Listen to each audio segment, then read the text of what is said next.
Hey everyone, this is Coffee with Soul. It is where I run the clock and talk with you folks at home and elsewhere. Just as a quick reminder, you can catch the live show. Well, obviously right now, it goes on Tuesdays through Thursdays, starting at 8:30 a.m. ish or so. And let's say hi to people like Follow99. You're the first person to say hi, you get a point. And you can spend your points on absolutely nothing when the time comes. What's up to Gelzon? What's up to Peter? What's up to Betty? What's up to Menergy? What is up to Nelia? Your rate spot is secured. By the way, thank you for being the best guildmate ever who is on at this very moment. What's up to Mod Caliber? Nice to have you. What's up to Coffee Fiend? And what is up to Bob? Let me drink from Bob's juice really quick. Oh boy. So yesterday, wow, dude, holy moly. Yesterday there was a PTR build for 915, and it is quite eye-opening. Sorry, I'm setting up my coaster. It is quite eye-opening, and it's good. And there's lots of stuff to, there's enough stuff that I want to take my time to actually look at the stuff, because there are new sets, which is unusual, right? Usually when you see one of these lighter patches, we don't see, brand new armor sets and things like that. But in this case, we are seeing, with Legion Time Walking, Blizzard going super tripper all in. Super tripper. Triple, whatever. They're going super all in with what is going on. And we're going to take a look at some of this stuff in a bit and talk about some of the other news bits, things that they have talked about already. Being able to trade anima down to your alts or to yourself if you're going to be switching through Covenant. I love that, especially the whole... I talked about this earlier, where I wanted to see something a little bit more elegant, like just having a shared anima pool. Not across your account, but at least across your character. But I guess something like this, it pretty much does the same thing here too. It's not that, it's not going to be that big of a difference. One thing that was pointed out in the PTR, which is kind of interesting, is that when you use these little containers that give you the anima, it can actually count towards your weekly quest of getting the animas and all that stuff. I mean, these days that quest is almost nothing. It's very, very passive. But the fact that it's there, to me, sounds like a bug. But it's kind of nice if they keep it in there, because they might just be like, screw it, whatever. Your character is already at renown 80. You can already do that. You could already you already unlock so many things from that. So what are you really losing out of that? There's also a big renown skip. Once you hit renown 80, you're able to buy this item that you can use on either yourself.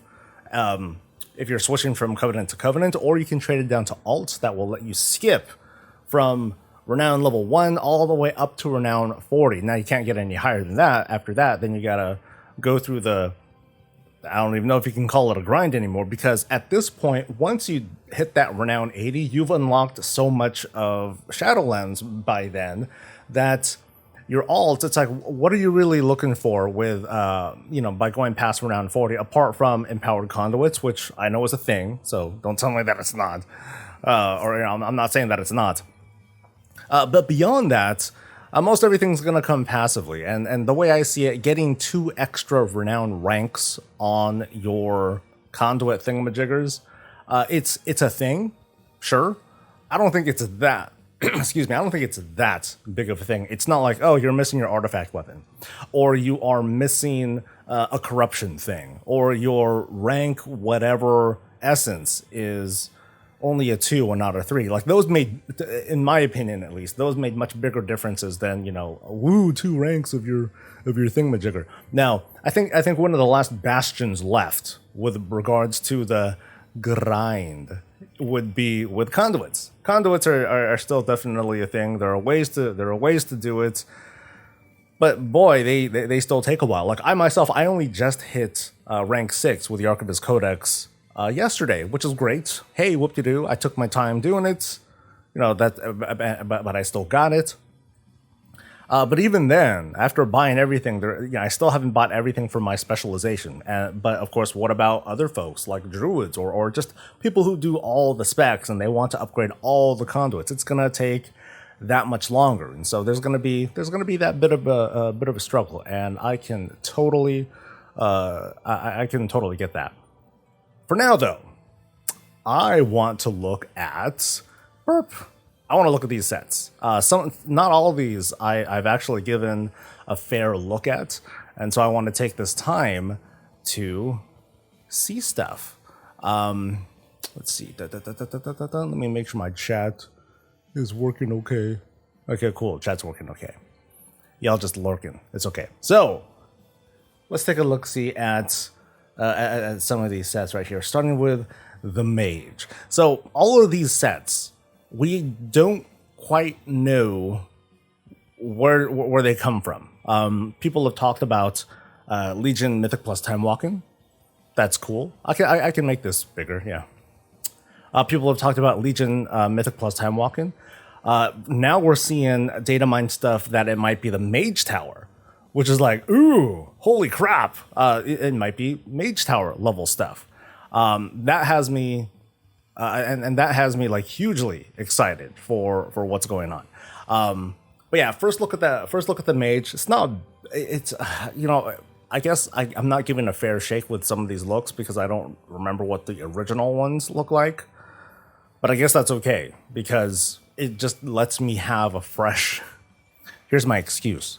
It gives me a fresh perspective, folks. It lets me give like a clear look as to, how things look as they are. What is the Mage Tower? Someone's asking. The Mage Tower was it was a single encounter during Legion, and it started in, I believe, patch 7.2, where there's just a difficult encounter, and it was kind of customized depending on your class or your spec, and you had to beat a thing, you had to kill it, whatever it was. Like for me as a protection paladin, I had to defeat High Lord Cruel on somewhere in the twisting nether on a damn rock.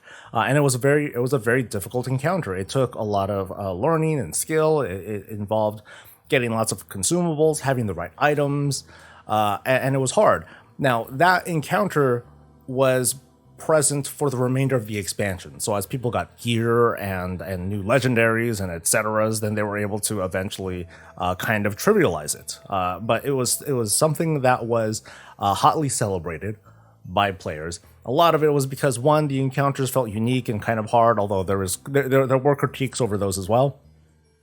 But also, you didn't get exactly these sorts of appearances. You got artifact weapon skins, special skins that's at this point we're not seeing. A lot of folks have talked about, oh, the Mage Tower is coming back. We're going to get the artifact appearances. No.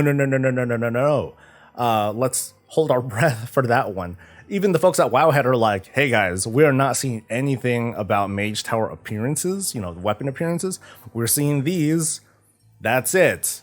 Please, curb your expectations. Although people are going to have, oh, well, maybe it's going to be the next build, guys. And then they're, I advise the same. Hold on to your expectations. Prepare to be disappointed if you do that and all that. So anyway, Mage, wherever I'm pointing out, not bad. I dig the look of it. Now these are supposed to have like special glows to them. It's supposed to emulate having like the Mythic or the Elite Gladiator sets. So they're supposed to have like unique helmets. And shoulder styles with like special glows and all that stuff. Yeah, no problem, Coffee. So that's not bad. Now let's look at Paladins. Oh, shit. So I know the references. So I can recall the visual references to these because I play as a Paladin. I'm never fond of shoulders, not a big deal. I was never fond of the crown sort of dealie. My big thing was always with the boots and the arms and the gloves, because they have kind of a not super overstated, but it's just a really solid look. But of course, we're just looking at the colors, and I do dig the colors. It's a little bit it's a little solid here because you have the dominant white with the cloth, and then you have gold plates, but it's very iconic too because it's gold. Here it's just a different sort of variation that doesn't have contrasting colors. Can you tell that I play a paladin and know the paladin thing better? But I do like this one. This is all of these are I think. Well, I think all of these are collection worthy, but the Paladin one, absolutely. I will definitely smash Cruel again in order to get this set, if that's where these sets are coming from. Next, Death Knights. This looks. I mean, like I said, I don't know what the original one looked like, but this looks kind of familiar, and I don't know, like. Yeah, I guess with just looking at the colors, I do like that the colors here are very necrolordy. Know what I mean? That sort of, that certain green to it. It's not Legion, or it's not Burning Legion green, but it is necrolord green. And some people here in the audience are not having it. You don't see the chat up here, sadly, but some people are like, nah, it's the worst one. It's the worst one. But Menergy over here, Death Knight fan, big fan of it. For me, I think the colors, they jive really well with what's going on right now, even if this is supposed to be like a Legion-based thing. Next, going to Druids. And I don't know why they have two color variations here. Okay, we determined a recolor of the Druid mythic thing. Yada, yada, yada. These data mine sets use the enhanced something. Yeah, I'm not quite sure there are two sets, but they do have, they did feature this one, so I guess I'll just click on, oh, no, wait, oh, no, never mind. This is with the effects on. Okay, so let's do this one. Here we go. All right. Oh, that's right. And then depending on your spec, it's going to like change a little bit. That's neat. I like that. Does this look any different from the normal one? I mean, I like this. I mean, this looks good. It's good. It's solid. It's partially naked. But I like it. Yeah, very simple, very cool. Not a druid, obviously. Next are warlocks. Holy shit! Whoa. Okay. The wings are out, so that's not fair. The wings are not always out. Okay, here we go. I think this is a more fair look. Load. Yeah, I want to make this bigger. Yeah, this one has an obvious Venthyr vibe to it. This is, I know it's red, but the certain shade, that's what I'm talking about. The certain shade of it screams anima, it screams Venthyr, and I like this one. I like this one a lot. This one's good. And then let's look at this thing again with the wings out, because it looks dope. Oh, this is low res. It's very low res. Sorry, guys. Blame Wowhead. Grr, fix our site. No. But yeah, really nice. Very obvious looking it's always very obvious looking when the wings come out. You're like watching the dude go by, and then all of a sudden, boom, they just like fan out. Like, oh shit. Watch the heck out. All right, next we have warriors. It feels like, see, I can't hide my awkwardness here. It feels like they're trying to be a paladin, sort of. Yeah, I like the contrasting colors here. This is not like a Venthyr look to me, but it's something. It's something. Wow. I can't say that I like this one. Now let's keep in mind though, a set is just, what we're seeing here is a set. But transmog, as you've seen me do, is more than just the complete set. It's what you get. It's what you get with it. But just going back to the colors, I can't see a whole lot to do with this. Thank goodness this isn't for paladins. So, but you know, I kind of recall the original one. It was like super dark, right? I think WoW had it up. Yeah, it was like super dark, and it had that Legion green to it because this was from Tomb of Sargeras, and I like that one.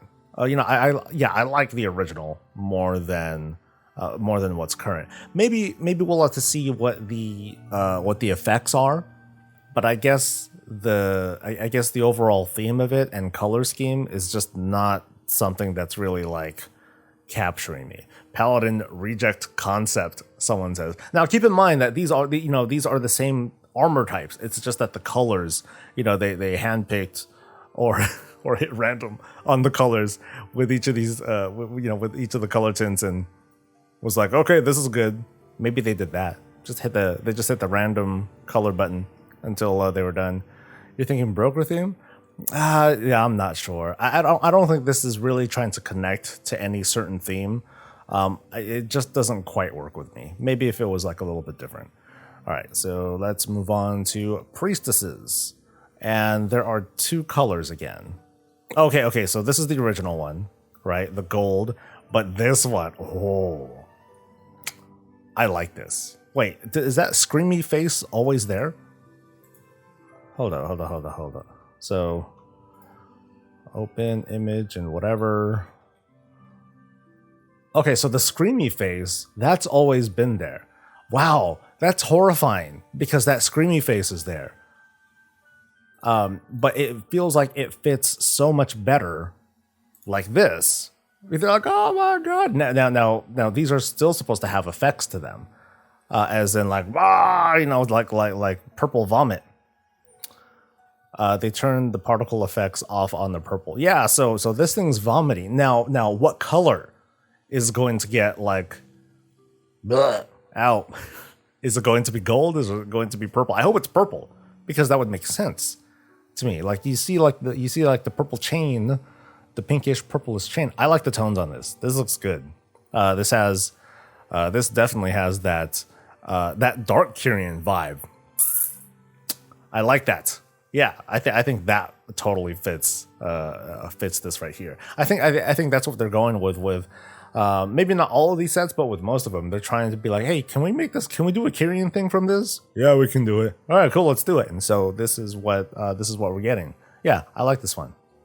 And now, whoa, oh shit.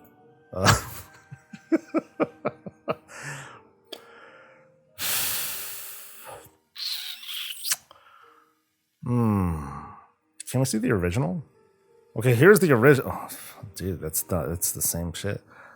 I don't know, man. Well,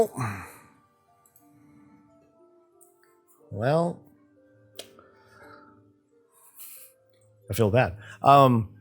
They're obviously shifting towards the old god vibe here. Let me look at the original again. Let me kind of go back and forth on this. So we have this here. And I'm just trying to take a quick glance at like what they were trying to do here originally, because it doesn't look great. But the original, is it like really that much better? Oh yeah, that's right. We're looking at some other tints too. So, these have had an old gaudy kind of vibe to them. And you know what? A lot of these colors don't even work. So, I mean they look better, right? But they don't quite capture it the same way like this one does. So the colors, I'm trying to be as objective as I can. Nah, I won't be objective. Yeah, it tries. It's not even that purple either. I guess if it was too purple, then it'd be like, okay, this is a bit much. But even then, like this, man, I feel bad for hunters. Damn, sorry, guys. Brave applause to those who you see on the field wearing that set. You know they wanted that set. You think it should have been? You think the brown should have been black? That might have done better. But I know that Blizzard tries to avoid black whenever they can. They are not fond of, you know, yeah. They're not fond of like muted blackish colors. They do it. I've seen sets that has plenty of like, you know, black or you know, very subdued colors that are like gray or monotone or whatever. This shit's all over the place. I mean, bone is bone. That's got to be gray. But like, yeah, everything else, it's, you know, I think it's kind of the fault of like the set. You know, it's not just the colors here. I think the set just doesn't allow for a lot of, you know, I'm trying to imagine if the bone pieces were gone, because they add too much. I think. I don't know. I feel like they're adding too much. Now, so for those of you who are like, wow, yeah, 9.2, they're gonna bring back class sets. What are we gonna get? Now, another reminder though, like these sets are high res versions of the original Tier 6 sets. So the overall design of these is based on something from years and years and years ago. You know, time has passed. Like I think of some of the Antorus sets from, you know, same expansion, some of the Antorus class sets. Oh, some of those look really, really good.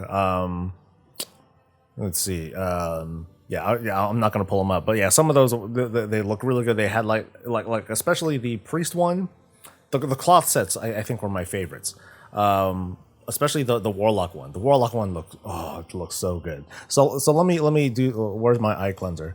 Where's a good one? The paladin one I like, but it's not my favorite. I think the warlock. Any favorites so far? Because there are some sets that are missing. Not everything is here. Let's see, who are we missing? We're missing monks. We're missing monks, demon hunters, shaman, and rogus, I believe. Rogus we do not have. Coffee Fiend says that the warlock is the favorite. Purple warlock is purple warlock. Or you mean the priest? I think I think it's between the priest and the warlock are my favorites so far. Like the colors just work really well. I dig it. The colors just worked. Yeah. Venthyr, get at me. You know. Dark Kyrian person, get at me. You know, it's cool. Paladin one I like, but I think I'm biased because everything paladin is like super awesome. Actually, no, I take that back. I totally take that back. There are a lot of the paladin sets, complete sets. I'm like, you know, I'll take pieces of them. You know, like I said earlier, I'll take the gloves and the feats, and even then the feats are kind of questionable. The gloves I like though. I love that. I love that forearm plate sort of thing. Matt Caliber says the hunter for the win. Yeah, that's the hill you want to die on, huh? That's. Someone's asking, do I hope the Mage Tower is for time walking only or open all the time? Now. Let's curb our expectations. We're seeing data mining that's related to the Mage Tower, so you know the writing's on the wall, but we're not quite sure how it's going to go about, if it's going to go about. But if it does, though, I don't know. Like it seems like what Blizzard is trying to do with this time walking is, like I said earlier, is to just go all out. They're pulling out all the stops on this thing. You know, they were probably like, so some people like Legion, right? And, you know, I'm sure like the devs were like, oh, no shit. Yeah. And, and so they decided, okay, let's really go all in. Let's do Mythic Plus. Let's do Mage Tower. Let's make a big spectacle out of this guy. You know, people might not be all that jazzed over 9.1, or they're done with the content or whatever. 9.1.5 does not mean a new season. It doesn't mean a new raid or whatnot. But if this is any indication, it's going to give us a lot of things for people to do, which makes me feel bad for some of the previous expansions. It's like, oh man, you know, it would have been cool if they put a little bit more time and love into like some of these other things. Like, you know, Legion Time Walking, as far as we know, is not getting a raid. They would have announced, they definitely would have announced a raid if that were the case. But for all we know, you know, people have mentioned Mythic Plus. People are mentioning the Mage Tower. What if they do Tumor Sargeras? I mean, that makes sense. This is the set from Tumor Sargeras. If you do it in Time Walking and complete it, then you get the set. You know, that's kind of an easy one. So it could happen. I'm not gonna, you know, I think that's not something that will take off the table. But again, if Legion, if Tumor Sargeras Time Walking was going to be a thing, they probably would have said so already. You know, in like the initial announcements and all that stuff. But I do like that they're going all out. It makes me wonder if they're going to go back to some of the previous Time Walking iterations and be like, okay, let's go ahead and give some extra love there, or at the very least, let's actually do a Time Walking raid like what's missing right now. Mists is still missing. A raid. Warlords is like coming out, you know, Warlords is around now. That needs a raid too. So I'd love to see more of that. You want more days off? Yeah, sorry, man. Red Antisocial points out, kind of rightfully so, that Legion got 1.5 times the development of regular expansion because of the WoD fiasco. And they've admitted as much, that, you know, they stopped work on Warlords early so they could start doing Legion stuff. So that's what it takes.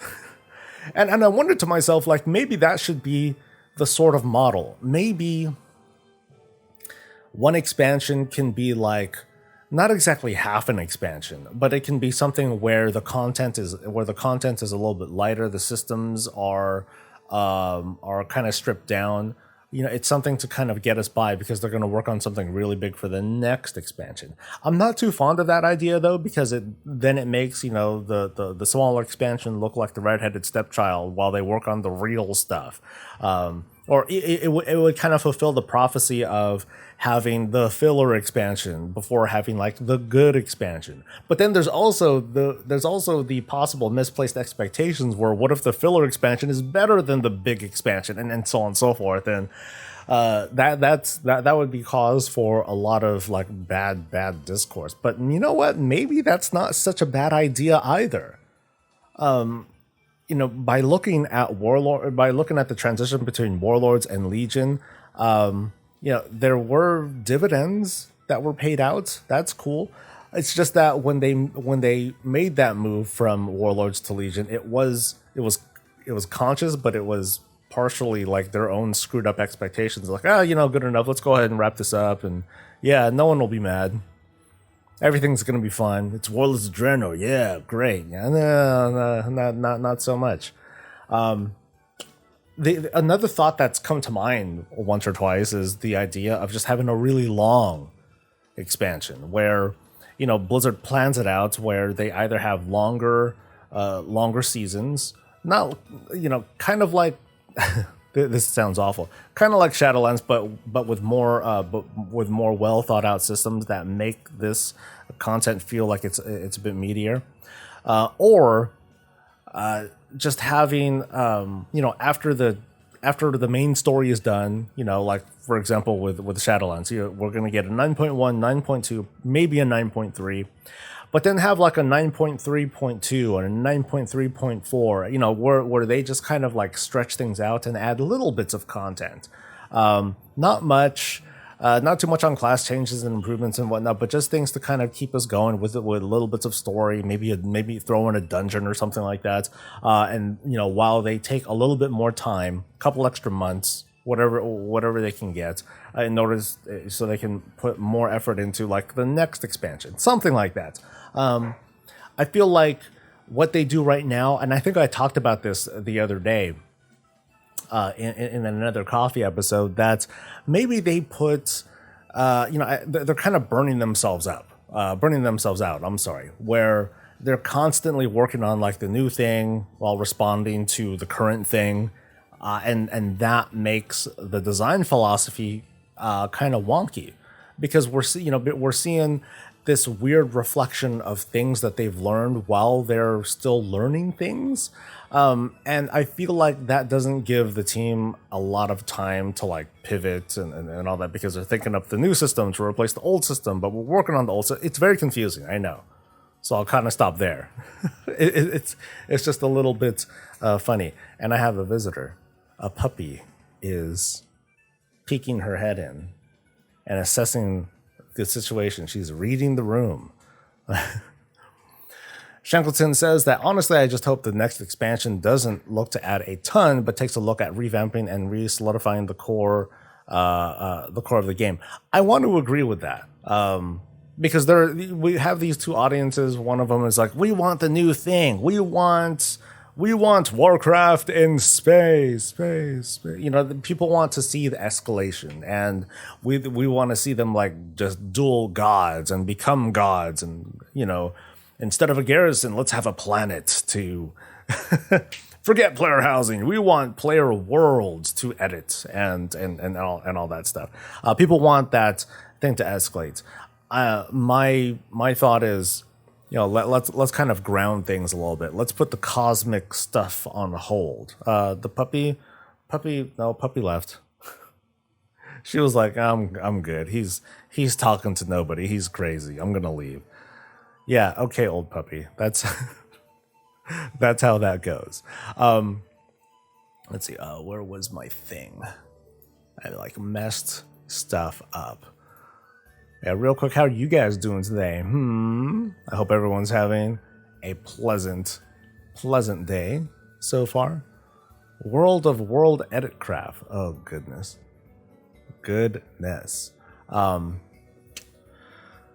Mage Tower. Is the Mage Tower coming?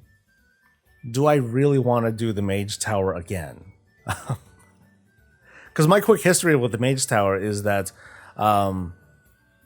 I did it once properly. I call it, that's how I call it.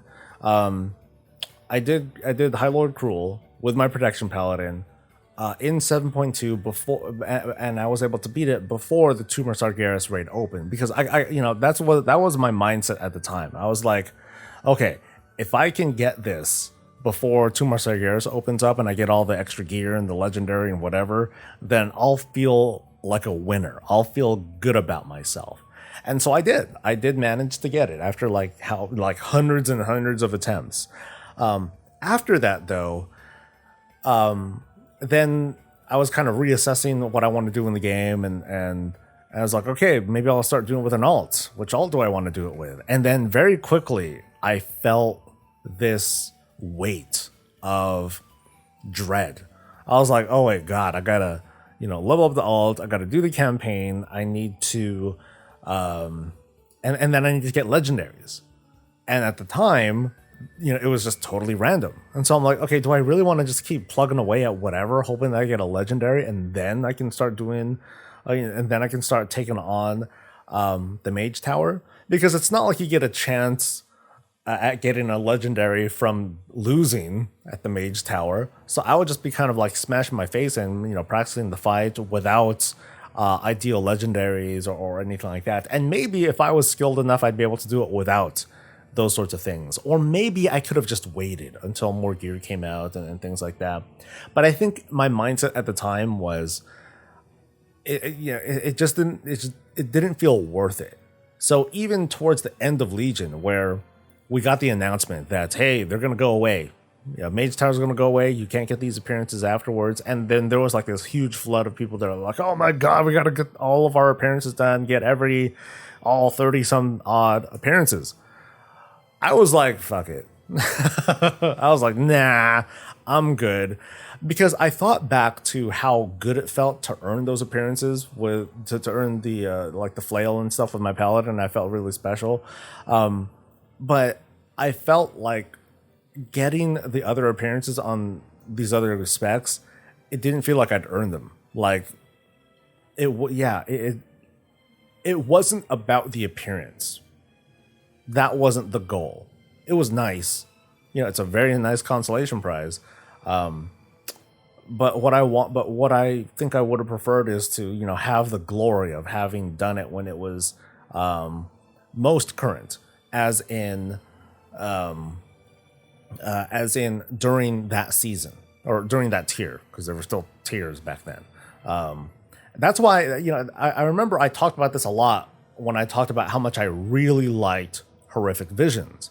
And it's all because it has not much to do with the gameplay, but it has a lot to do with the accessibility of getting your class prepared, as well as the timing of it. I think the timing is probably more important, because Horrific Visions were out in the last patch of Battle for Azeroth, whereas this, the Mage Tower was, it was out in patch 7.2. There was still the raid, which could very much trivialize it for many of the encounters. It would very much trivialize the encounter. And then there was another raid after that. We had Antorus and new legendaries and new stuff and other such things to further trivialize it. And, I did end up doing the appearance unlocks for the other paladin specs for Holy and Red, because I was like, okay, I'll go ahead and knock these out. Because, well, it's my paladin, I might as well. That's definitely my main. But for the other ones, it just didn't feel like it was worth it. It didn't feel like I would be fulfilled by getting them, because those appearances, like, they were cool. The Werebear, definitely like the closest thing to I have to regretting not finishing them. But it wouldn't have felt all that special either, because I would just go in with my superpowered gear and the legendaries that I could just buy at that point, and just knock it out, and then I'd be like, okay, cool, I got it, yay. But as for defeating Harlord Cruel, there's a story behind that. There's a certain feeling of accomplishment that I wouldn't be able to get anymore. Yeah, that's my dealie. Someone says that they have a question. Okay. Was there a highlighted thing that I totally missed? I know someone highlighted something, but I think I addressed that. No, I think that was the most. Okay. I'll get to it. I'm just kind of scrolling. I'm just scrolling down. But High fell. Thanks for subbing, by the way. Would I'd rather see them bring back challenge modes for Mists or Warlords, and would you like to see them turn them into Mythic Plus dungeons? I'm not sure about Mythic Plus dungeons, because that means bringing something entirely new. Reviving Legion Mythic Plus is kind of a slide plus an upgrade, but if they did it with Mists and Warlords, they would need to redo the whole darn thing, because they would need to be like, okay, well, these things count for this much percentage. We need more trash here. We need less trash there. We need to program these affixes to work properly in this dungeon as opposed to that dungeon, because some dungeons have like upper levels and lower levels. So there would be a lot that would need to go into it. It would be work. I think that if they had infinite time and resources, yeah, sure, go for it, right? But if they had to pick and choose, I think I would be more enthusiastic about content that happened all the time instead of just during the 1 week during time walking. My hopes are that, in light of how awesome Legion time walking is trying to shape out to be, that they would they would make it every week. You know, do it. I think right now it's every other week or every 3 weeks or something like that. Close the gap, because we're getting more and more expansions, dude. Like we're getting all these damn expansions, and it's taking that much longer for us to go from here all the way to there. So let me try to read some more chat. Fell Plague hates prestige items, and I get that argument. You know, it's not just the Mage Tower, it's like gladiator appearances, gladiator mounts, that sort of thing that people like. Saravino asks, with all the talk of removing the faction barrier from me, do I think WoW will ever have a pure neutral faction that could go between the Horde and Alliance? I think Nagas and Murlocs and Ogres and Tuskar as a neutral faction would be amazing. Here's what's funny. Pandaren are a neutral faction. If you want to, you know, it takes a little bit of mental gymnastics, obviously, right?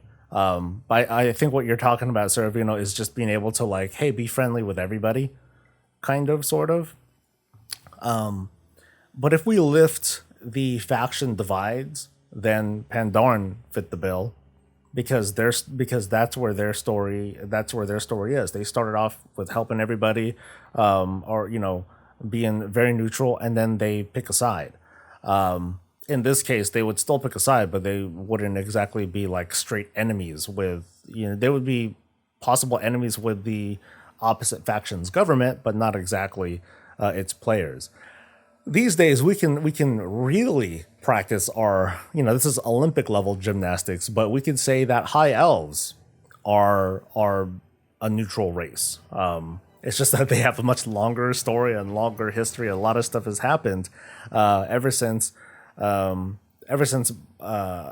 elf horde high elves became a thing when they straight up joined the Horde. Meanwhile, Alliance high elves did nothing until the events of BFA, and then they went the Void route and whatever, and then all of a sudden, hey, cool, there we go. That's why I always joke. You know, I joke about it, but I'm also semi-serious when I talk about Horde high elves and Alliance high elves, because that's what they are. Now, that's it. But yeah, I think you're talking about like other races too, and bringing those in.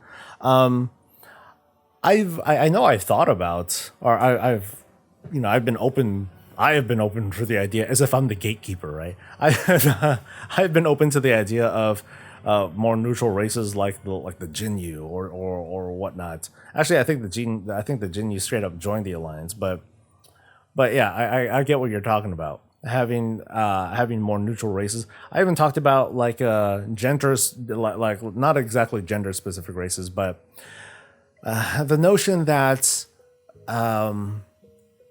I probably can't put this into words, but like a race that isn't exactly a race, but just someone who is considered like, oh, I'm a champion of the Tuskar. The Tuskar aren't doing anything, but you know, all the Tuskar that you might see that are playable characters, like they're considered a hero among their people. You know, they're like someone super special. But I know I'm like all over the place. I probably lost you there.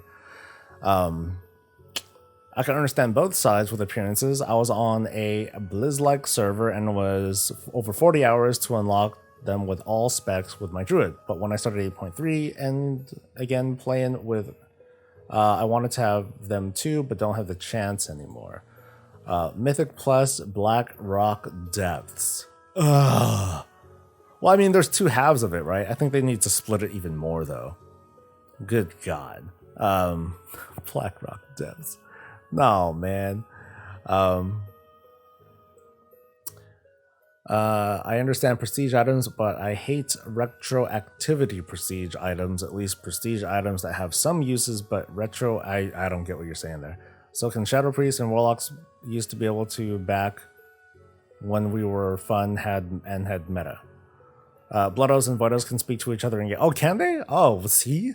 Oh, is it because they switched to Thalassian or whatever it is? Hero avatars. That actually was kind of what I was saying. Hey, Nils. Ethereal plus broker races to intro neutral cross faction stuff, please. I don't like that word, cross faction. I feel like that is a. I said it in the video that I just put out about dissolving the faction divide. I'm not fond of the term cross faction because it asserts that there are still the two factions and that we can bounce around with them. And, it's a cool feature that lets us play together, but we're not really playing together because the war is still going on. No, I don't buy into. I want to see it dissolve. That's why I chose that sort of phrasing. I want it to just go away. Go up to my post, dude. Yeah, more people chat these days.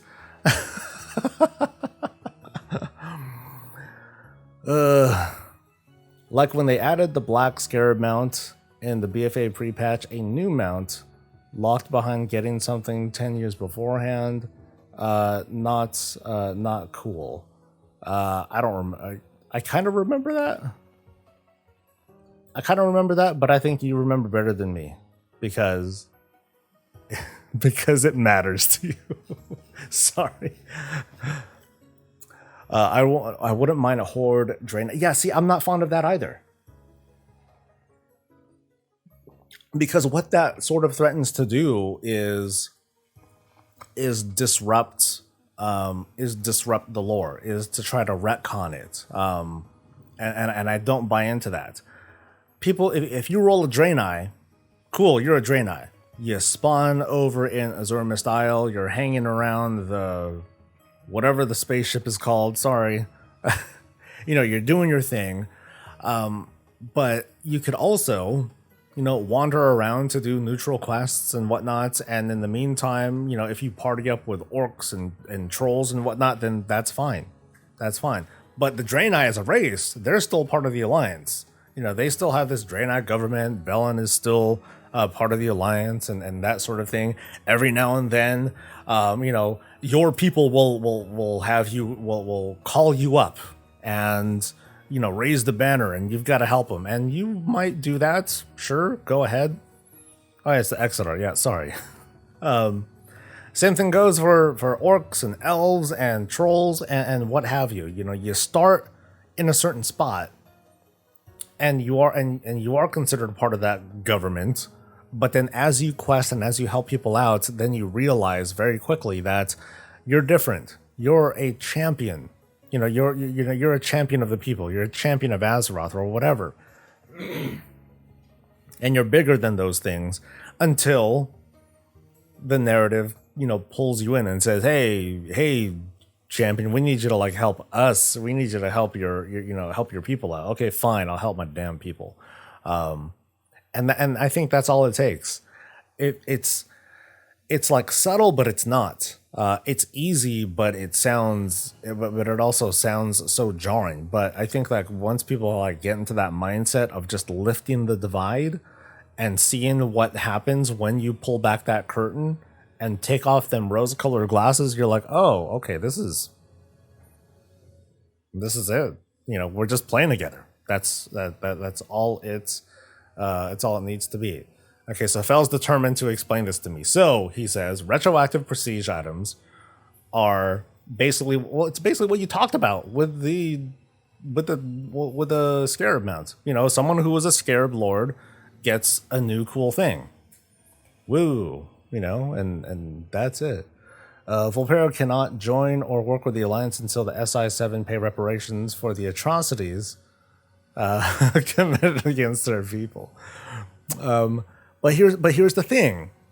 That's that again is the old mindset of insisting that the Volpera as a government has to work with the Alliance. No, that's not what it is. It's us as individuals.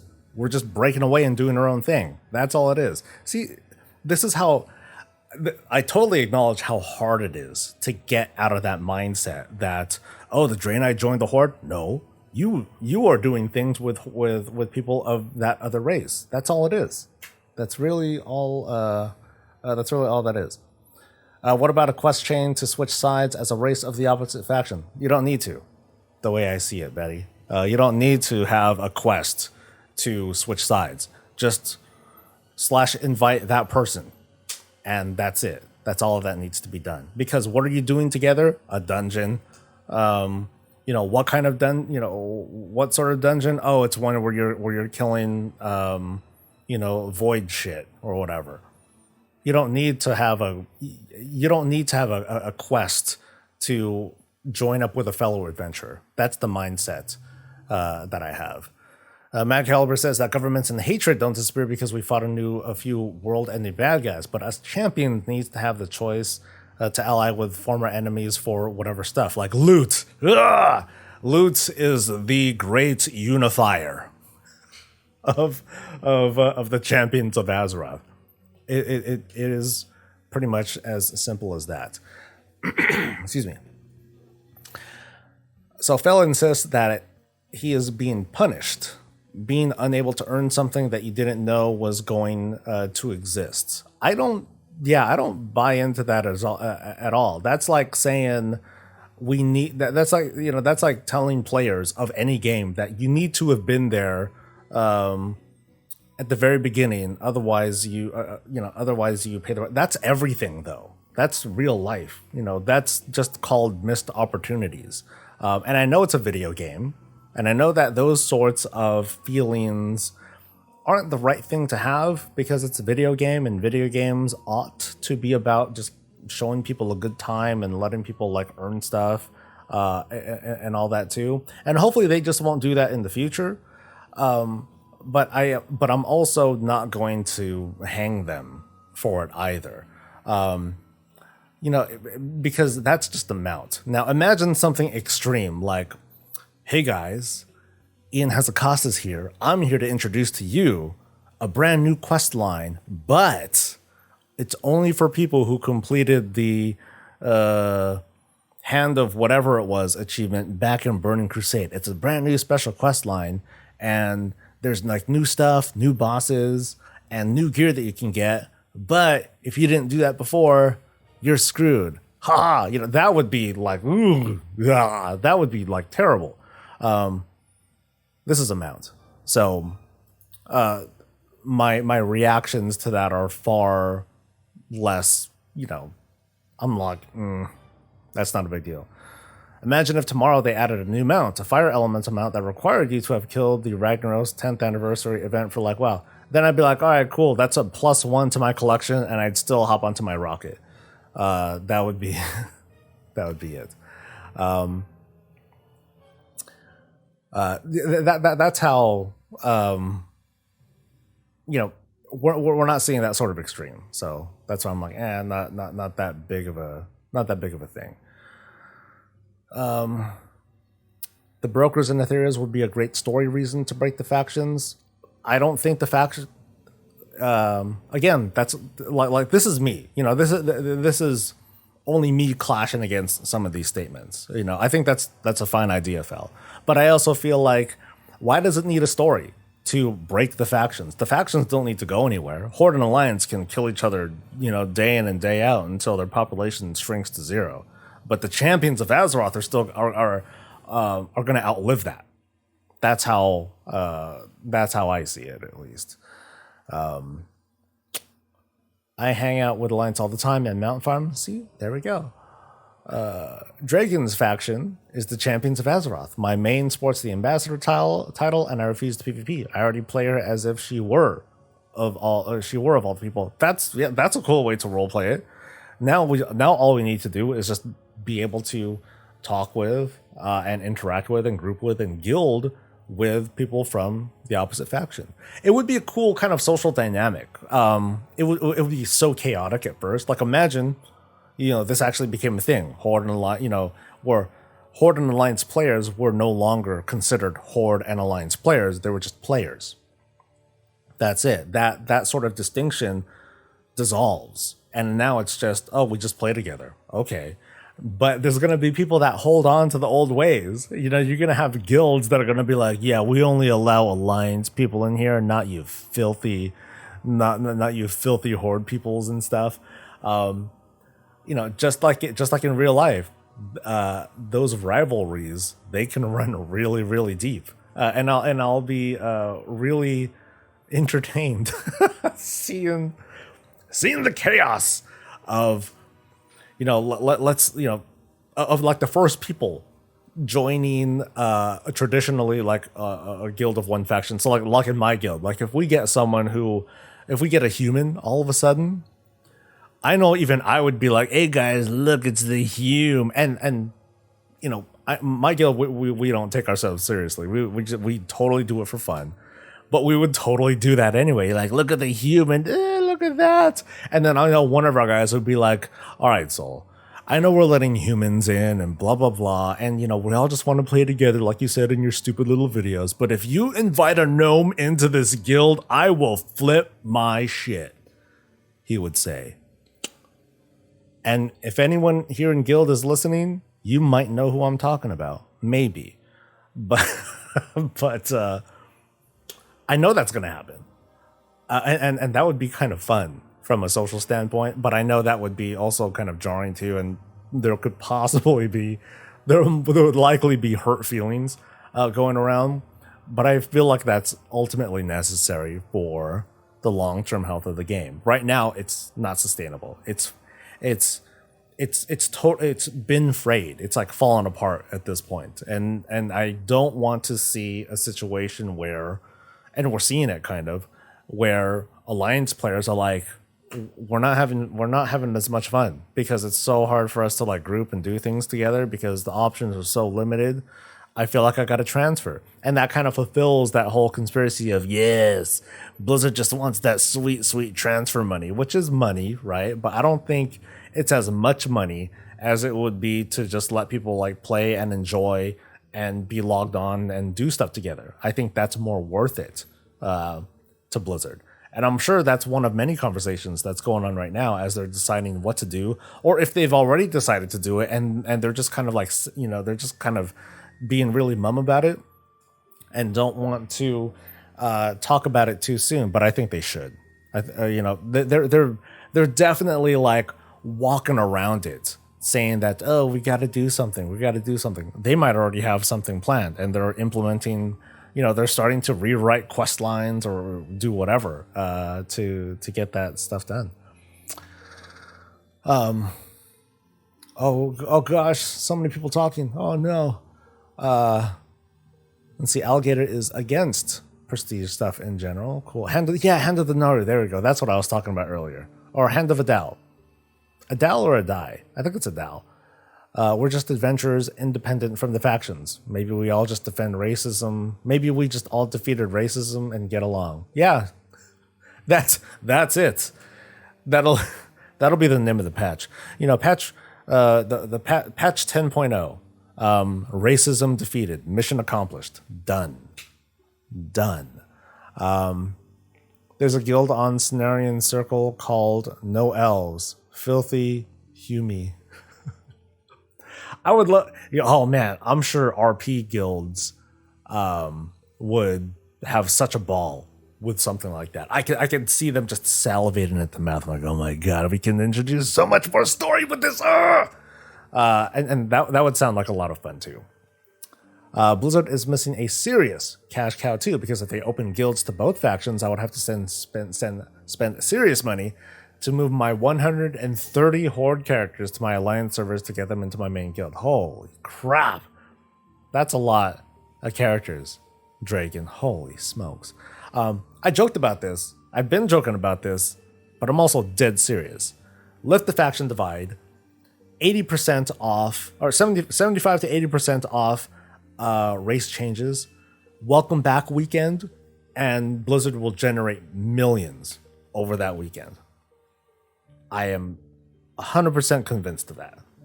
They will make huge money. People will be like, dude, I can finally switch and blah, blah, blah.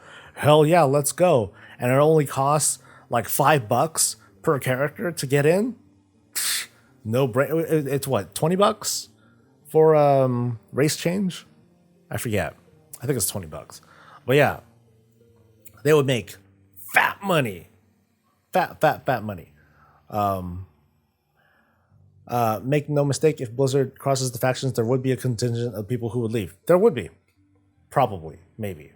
But I think that would be unfortunately, that would be a negligible minority of people, the way I see it. But I get the arguments from some people like, oh, this it's no longer the game that I thought it was, and that's fine. That happens with everything. Oh, we're gonna take our classes in this direction. Oh, this game is no longer what it was. Boo! I'm going to private servers. And no, no, no, no, no. This would be no different. Different scale. Different. This is obviously very joined, but yeah, everything that Blizzard does will turn people off, but it might lure people back in too. This will be one of those things that I think would do more to lure people back in. Yeah, like if it was like 2% people that leave, but 10% more players return, heck yeah, that's a no-brainer. Now just make some solid systems to keep those 10% of players that are coming in. Russ is wondering why people are blaming Blizzard for something that is a community issue. My opinion is that Blizzard has been seeing this happening, faction imbalances, and needing to kind of, walk that line and try to make the experience good for people.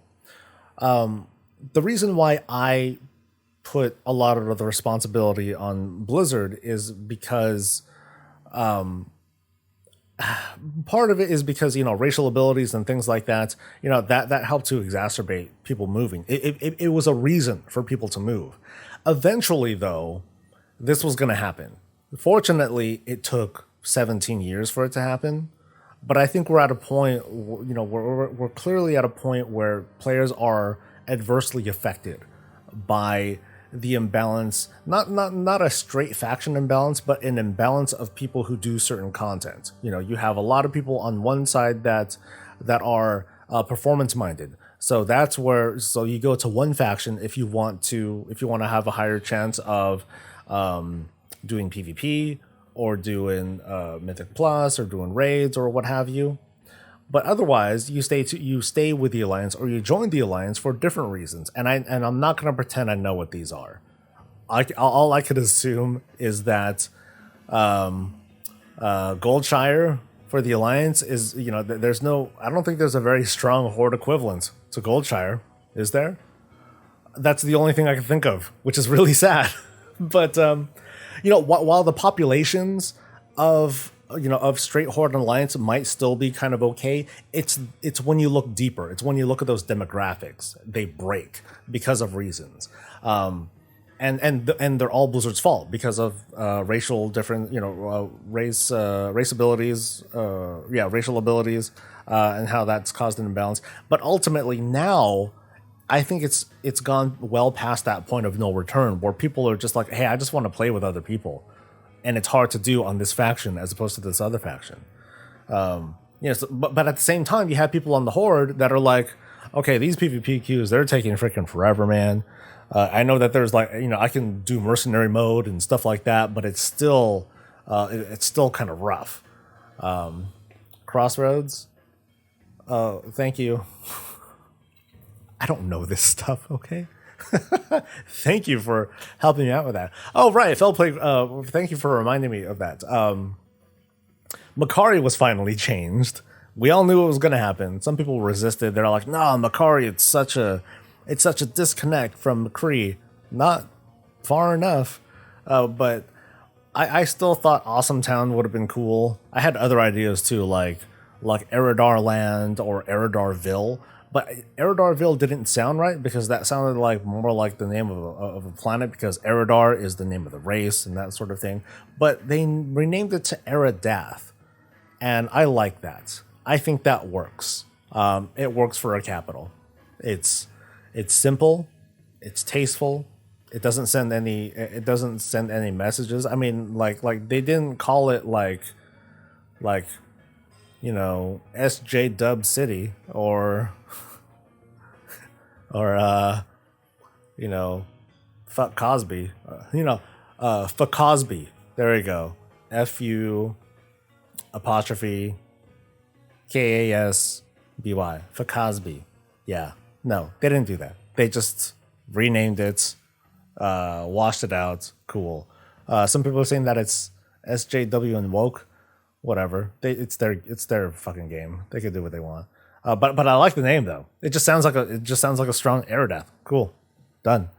How do you do war mode with no factions? Do a free for all? No, you when you do war mode, that's like embrace. The way I see it, it's embracing the old ways. So you switch to war mode, and yeah, you can kill the other faction. When other people are in war mode, if you can't, just like right now, you can only switch to war mode in your factions, your factions. You can only switch to war mode in Orgrimmar and Stormwind. I'm not even going to refer to them as faction capitals. Yeah, you can only switch to war mode in those two cities if your race is aligned with that city. So you can't be a human and go into Orgrimmar and turn on war mode. You're going to die. So... You'll die like instantly, right? So no, you can still only do it at like Stormwind. Maybe they'll change it up and make it so that you can change it in any of these big capitals that are aligned with the Horde or Alliance. So you can do that, and then from there, yeah, you'll kill members of the opposite faction. But I also believe that there could be an NPC somewhere, or maybe you can. Maybe there's another place where you can either toggle it or talk to an NPC and be like, yeah, I want to turn war mode on, but I'm going to fight for this other faction instead. I think that's okay. I think that's all that's needed. Done. It's like saying, yeah, I want to turn war mode on, but also I'm like a mercenary. I'm fighting for the other side. And then when it comes to battlegrounds, the way I see battlegrounds, for the most part, a lot of those are more like games than something that you would role play. So things like Twin Peaks or Battle for Gilneas, I think it just won't matter who your faction is, or what race you are. You just group up with whatever, and it's just Team 1 versus Team 2, and that's it. But when it comes to like the epic battlegrounds that are very thematic, such as Isle of Conquest or Alterac Valley, those have a very, very heavy faction theme. So I think those, you still would team up with alliance people, alliance races. You would still team up with horde people, and then you can still become a mercenary and or disguise or whatever, and be able to join those other sides. And that's it. I think that's all you need to do. But would you be able to kill your party members or guildmates? No, not party members. I mean, you've seen that it's kind of the same rules as free for all. Like if you go to back in the day, Blackrook Hold Arena or whatever, you were aggressive to everybody unless you're partied with them. That's it. That's all that has to be. So if you want to play with your guildmates, cool. If you want to kill your guildmates, sure. That's fine. Let's see. I love this name. First time chatter. Simping on gin and juice. Right. 3 of the top 5 alliance guilds went horde right after killing Sylvanas. I think the alliance theme is abandonment. Again, like it's just getting worse. The acceleration is happening. Lifting the faction divide erases all that. No more Hall of Fame, or at least no more separate Horde and Alliance Hall of Fame. It's just the top 100 or 200 guilds. Done. That's all it's got to be. Once we get to 200, then we'll, then it opens up. Mythic Cross Raid. That's it.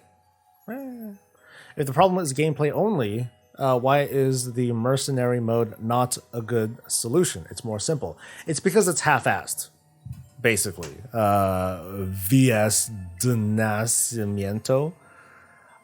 Because it's half-assed.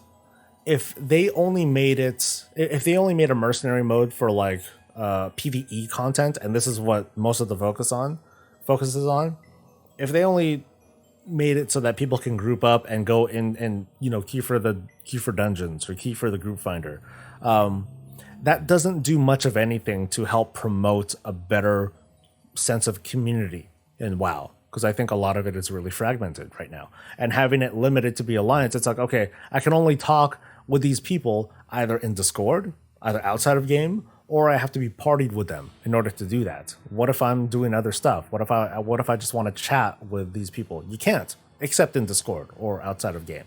How do I share resources with them? You can't, because they're from the opposite faction still. So I feel like if they were to only do like a mercenary mode for PvE content, it would make things even more complicated, because you'd need to have all of these restrictions, but you would need to make exceptions to these restrictions, and it would be a mess. It would just be way easier to just lift the divide. Done. Let it all happen. Let people guild, let people party, let people join communities, trade resources, and so on and so forth. Done. That's yeah, because I thought that through. I'm like, okay, would this work? And it would work, but it'd be janky as hell. And I think that a more complete solution would actually be simpler in the end. Hi, Norbuck. You're a first-time chatter, and I appreciate that. War mode toggle only works in Stormwind and Orgrimmar, but entering an enemy capital without war mode on still makes you flag for PvP. So isn't that pretty much the same thing? That they would need to change the rules on. So, if in this reimagining of lifting the faction divide, an orc can walk into Stormwind.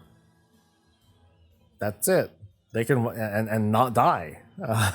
So, yeah, that's it. Maybe the NPCs. I think someone talked about this earlier, but maybe the NPCs they would be flagged as unfriendly. At worst, like this is very light RP, but maybe they'll be flagged as unfriendly, except for vendors, and then maybe as you're questing and stuff, you can eventually work your way up to friendly reputation. But that's it. It's not gonna. You're not gonna be exalted with Stormwind or anything like that, because for the most part, the Horde and Alliance as governments, they're still beefing with each other, and so they're always gonna look at you with, okay, we know you've done a lot, but you're still an orc. So, yeah.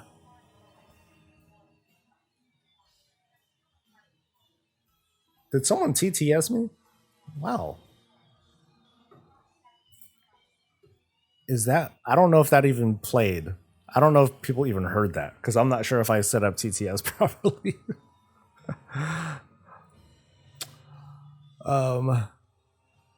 Where did someone say that? That was Nils. Oh, that was Nils. Okay. So you like to talk about things. What say you about Tauren, lore-wise, fitting in more with the Alliance than the Horde, but they are still part of the Horde. Only reason why I would ever swap to Horde is to play a Tauren, a Tauren cross-faction for life. I'll answer that in just a second. If the factions were done away for players, guards would not attack characters entering the cities until they started shit. That's all. Would they add another language like Azerothian to talk cross-faction? Nope, they would just talk to each other. It's just like how Jaina can talk to us normally, how Thrall can talk to us and to Jaina, and then back to us normally. That's it. We can just talk to each other. That's it. If anything, those racial the racial languages would be there if you wanted to just talk with your people, or fellow demons, or zombies, or whatever. But yeah, the way I say it, yeah, well, like what people are saying, everyone would just speak in common. That's it. The champions of Azeroth were worldly, man. We've talked to so many other like different sorts of people. I'm sure we can talk to each other in common. That's fine. Now, as for there are certain races that kind of mesh together better with the Alliance. Like Nils is talking about Tauren being a bit more friendly with the Alliance, but I would say that's more Bane being friendly towards the Alliance. Not exactly the whole race. Bane is just one guy. One very friendly guy. He's a big bear, but he's a cow, but he's a bear. You know what I mean? but I don't think that necessarily means that regular townsfolk among alliance cities are going to be friendly towards all Tauren because that Bane guy, he's all right. I'm sure that regular people are like, Bane who? Oh right, I heard that he's the I heard about this and this and this, but oh man, I remember Tauren, they destroyed my city back in the day, and grr, I'm still upset about it. So I don't think that changes much. Now, if we were in a world of unlimited resources, I'd love to see Tauren. I'd love to see like little snippets of story, or like little head nods of like an orc walks into a city, and they'll be treated a certain way. But if a blood elf, if a horde high elf walks into Stormwind City, people will kind of give them a look, be like, they look different. But if you walk into the mage quarter, then you see, oh, hello, hey brother or hey sister or whatever, then they treat you like family. So it'd be cool to see like little flavor bits like that. But I would like to see that more generally too. Like if you see a Volpero walk into town somewhere, they'll be like, what is that little thing? Dude, it looks just like a goblin, but it's furry. No, don't say that out loud. They might be offended. It's okay, they're part of the horde, so like they're good and yada yada yada. So that would be really cool. I think that would be like a really neat bit of flavor to add. And games of all sorts, our imaginations can run absolutely wild with regards to like little details like that we would love to see included, but sound like they would be such a big pain in the ass to implement. But we'd like to have it anyway, right? Draken says it's similar to the old Death Knight intro where your tune talks. Yeah. Basically like that. At least with regards to like reactions and things like that. But it would be cool to, if you're an orc and you walk into Stormwind or whatever, it'd be cool to see that every now and then. Someone just looks at you a little suspiciously, but is not going to attack you. Nothing's going to happen. They just kind of like, okay.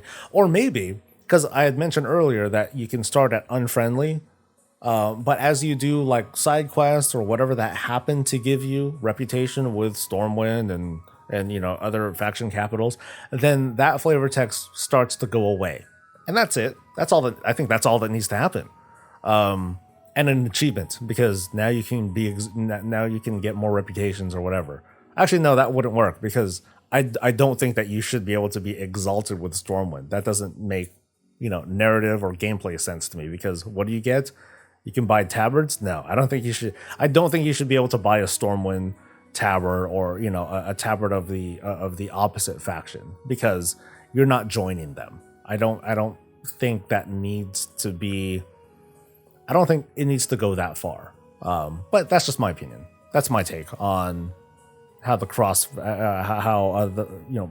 I was gonna say cross faction, on how the faction divide can go away. More horde horse mounts. I do believe that there's faction armor that can stay. I think that's totally fine. Faction specific mounts and pets and armors and etceteras. I think that can stay. It's defining. It's that bit of flavor. It makes your race selection seem even more unique. That's it. Nils is pointing out that Tauren's culture is kind of the same as the Druids. It's more focused on caring for the earth and Mother Nature than what Druids do. They try more or less to become one with nature, and I believe Tauren's biggest deity is the sun. However, Tauren Druids are not representative of the entire race. Neither are a shaman, neither are the Sunwalkers, the paladins, and other such things. What we've seen in, I talked about this in the video too. The story of how each of these races ended up joining up with the factions, that's written. It's already written. You can't take that back. There's no retconning that's happening here. Tauren are part of the Horde. You as a Tauren character, not exactly. That's the kind of that's the message. That's the takeaway. You are different. You are a champion of Azeroth, and you can make choices. Your race might involve you in some shit. Hey, dude, these Alliance guys are messing me up. Can you help out? You're like, yeah, I guess there's loot in it, so might as well. So, and see, ZOV, I've been catching up on the Valor and Justice points and just to make me the boss. Yeah, right. No, people would hate me, dude. I think I've learned this week that I've learned the difference between safe takes and spicy takes, because I talked about the Tripwire president person, and I pointed out that, if you speak out in a certain way, this is what you get, yada, yada, yada. And then there was a lot of pushback from that because of politics and things like that. And so what sucks, but what I'll probably do in the future is, when talking about those things, to reprioritize how much do I want to say with regards to my opinion versus how much do I want to just cite what's going on and then ask people what their takes are. Unfortunately, that's safer. And I know that people have come out to say, dude, you're just giving opinions, man. That's all they are. That's fine, dude. But getting the pushback from that sucks. So it's lame. Do we have squats? Do we? I didn't see any. Did I miss it? I saw highlights. I saw mostly highlights. Yeah, that's all I saw. Anyway. Oh, there are squats. There they are. Okay, anyway. What if it was class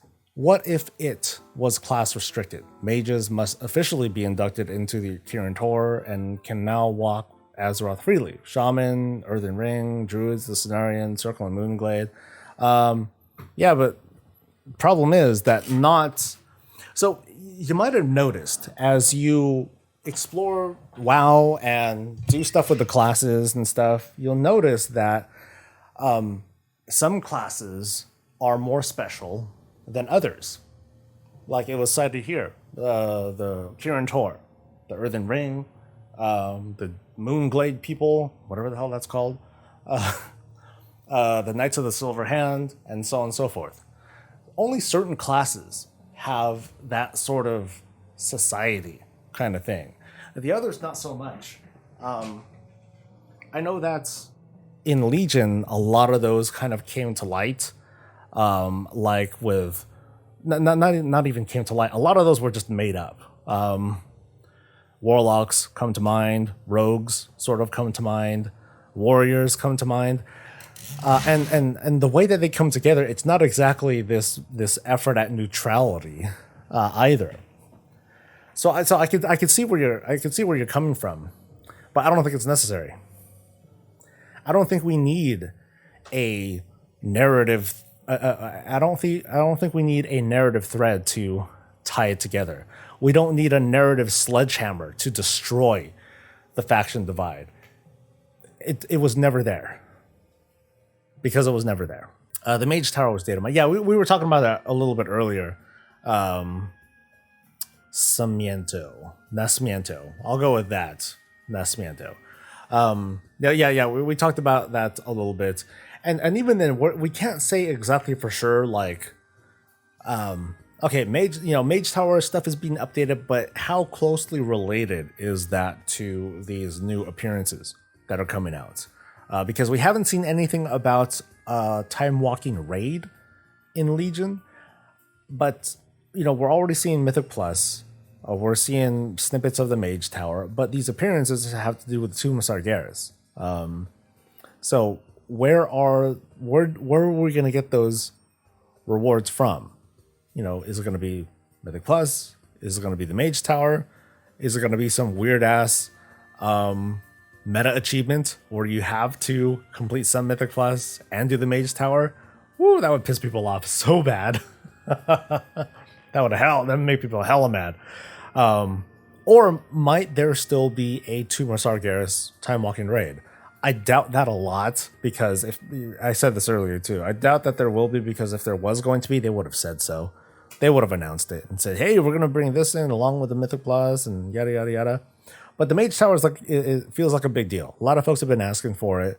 Part of me is like, oh man, I wonder how hard it's going to be now, because I'm thinking, I remember like how precise I had to be with the Mage Tower challenges for protection paladins. Yeah, I had to like move a certain way, time my cooldowns in a certain way. So and that was a lot of fun, mind you, because I was doing it when it was current, at its most current, and had a lot of fun with it. But what's it going to be like now? I'm wondering to myself, because I'm thinking, okay, if I have like max conduits and things like that, I have my double horse. I'm going to have these cooldowns.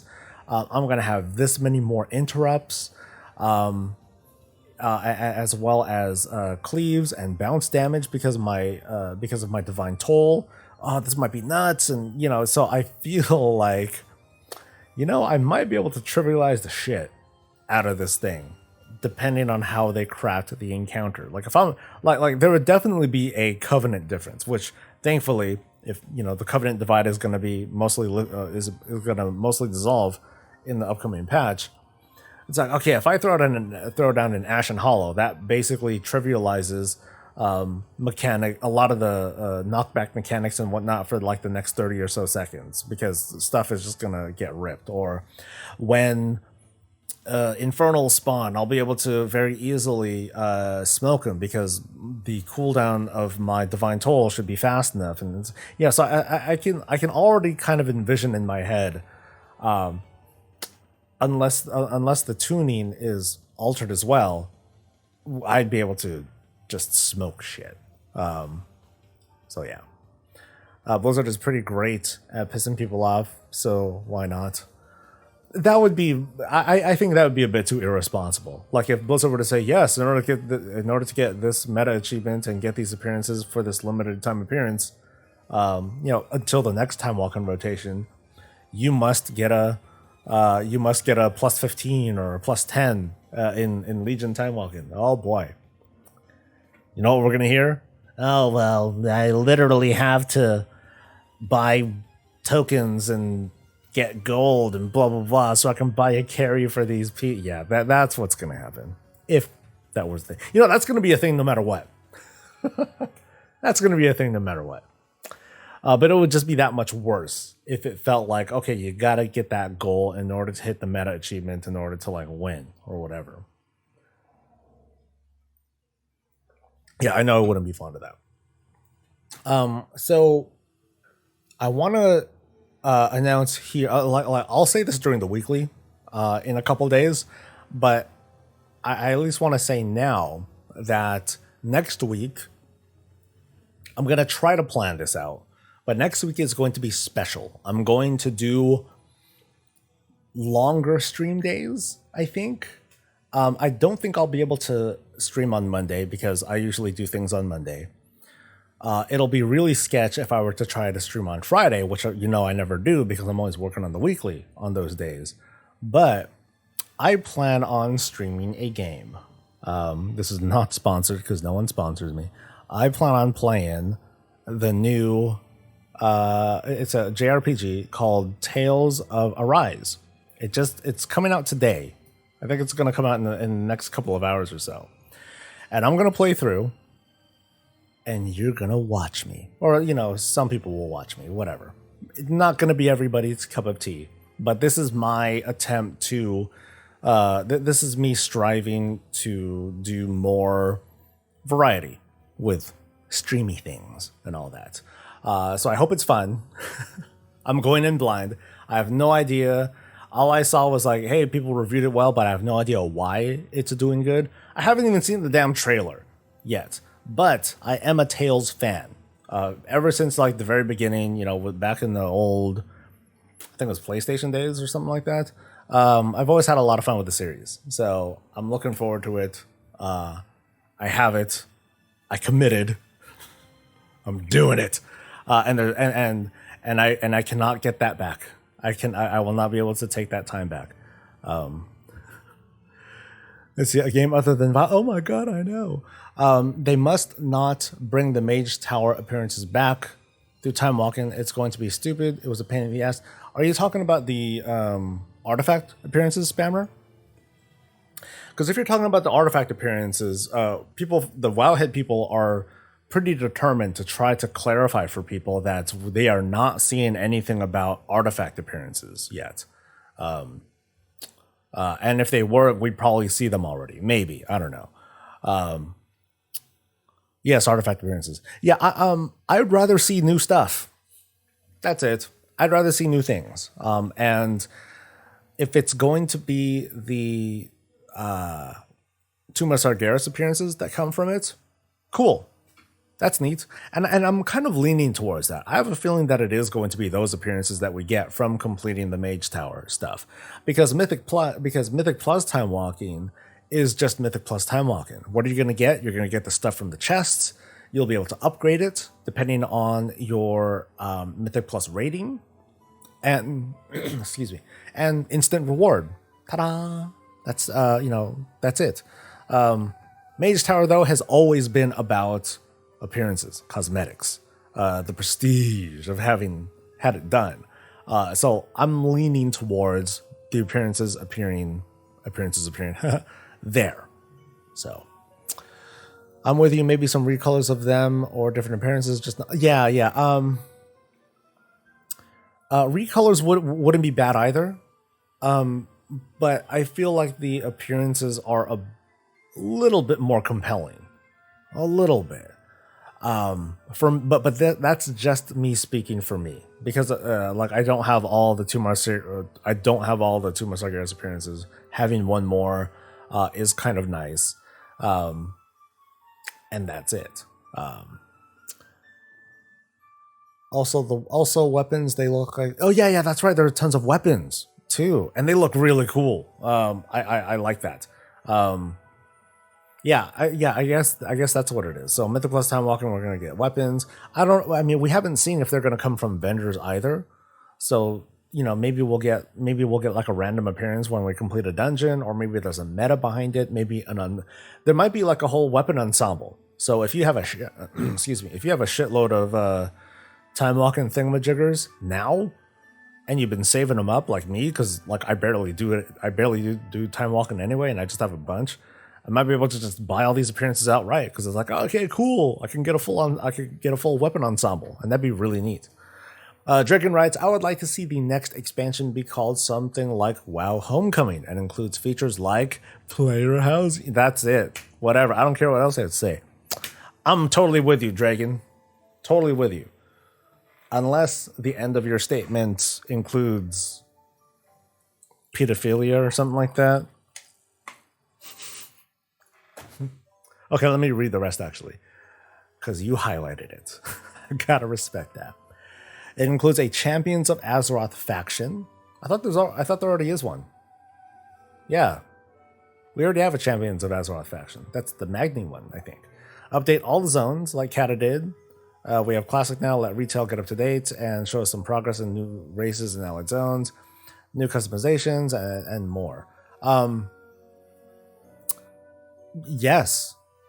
I would like to see a lot of those things. The vision that I have is I say the word mandate a lot, because for me it's a good catch-all for it's like memeing, but not.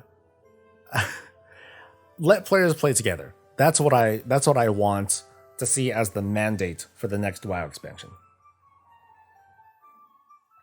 Let them play together. And let them play too, so lifting the faction divide, that would be a thing that I would love to see. I don't know about updating all the zones though. I'm a little bit wary about that, because it depends on how they do it. If they do a Cataclysm style of updating all the zones, I would be woefully disappointed, because to this day, and this is again me just speaking for me, I haven't played through all the Cataclysm zones. You know, all the post Cataclysm zones. I only know like a fingerful. Ew, that sounds gross. I only know like a really tiny handful of the Cataclysm storylines. I don't know what happened in Blasted Lands or in Swamp of Sorrows or most of the or Desolus or most of the other zones. I know Silverpine Forest. I know crap. The mountains where Garrosh yeeted that dude. I keep thinking Kunlai, and I'm like, dude, it's not Kunlai, you idiot. Stone Talon Mountains. There we go. I think it's Stone Talon. That's it. So doing a Cataclysm style reset of quests and otherwise wiping away what once was, I'm like, oh, cool. I never even played through those before in the first place. Great.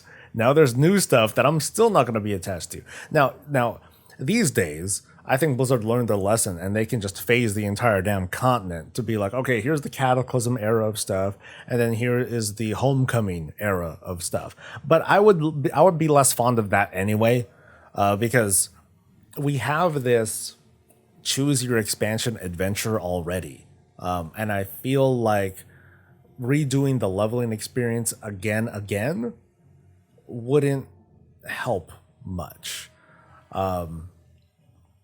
Now I'd be totally down for an expansion where certain zones are like updated because there's going to be a new, because there's like new content or whatever. So like not max level content, but like new leveling content from 60 to 70 or whatever the hell it's going to be. I think that'd be cool. Actually, I remember I had theories of that for Shadowlands. That like, okay, what if the first chunk or the first half of Shadowlands didn't even take place in the Shadowlands? It was more like the Shadowlands coming to us. So imagine, that the ability to jump into rifts right now, and then when you jump into a rift in Korthia and in the Maw, things look hella different. New skybox, new enemies, everything's all funny colored and all that stuff. Now imagine if the first part of Shadowlands was kind of like that. You go into this area and then part of the Shadowlands is leaking into the real world of Azeroth. And you have all these baddies that are leaking in and things like that. And it's our job to like undo these rifts or to close these rifts and to beat to beat these Maw forces back and stuff. I thought that would have been cool. And that would have been my vision of like how you sort of rewrite a zone for current level content, and then it just phases. But you can talk to whoever and like undo the phasing and like that's it.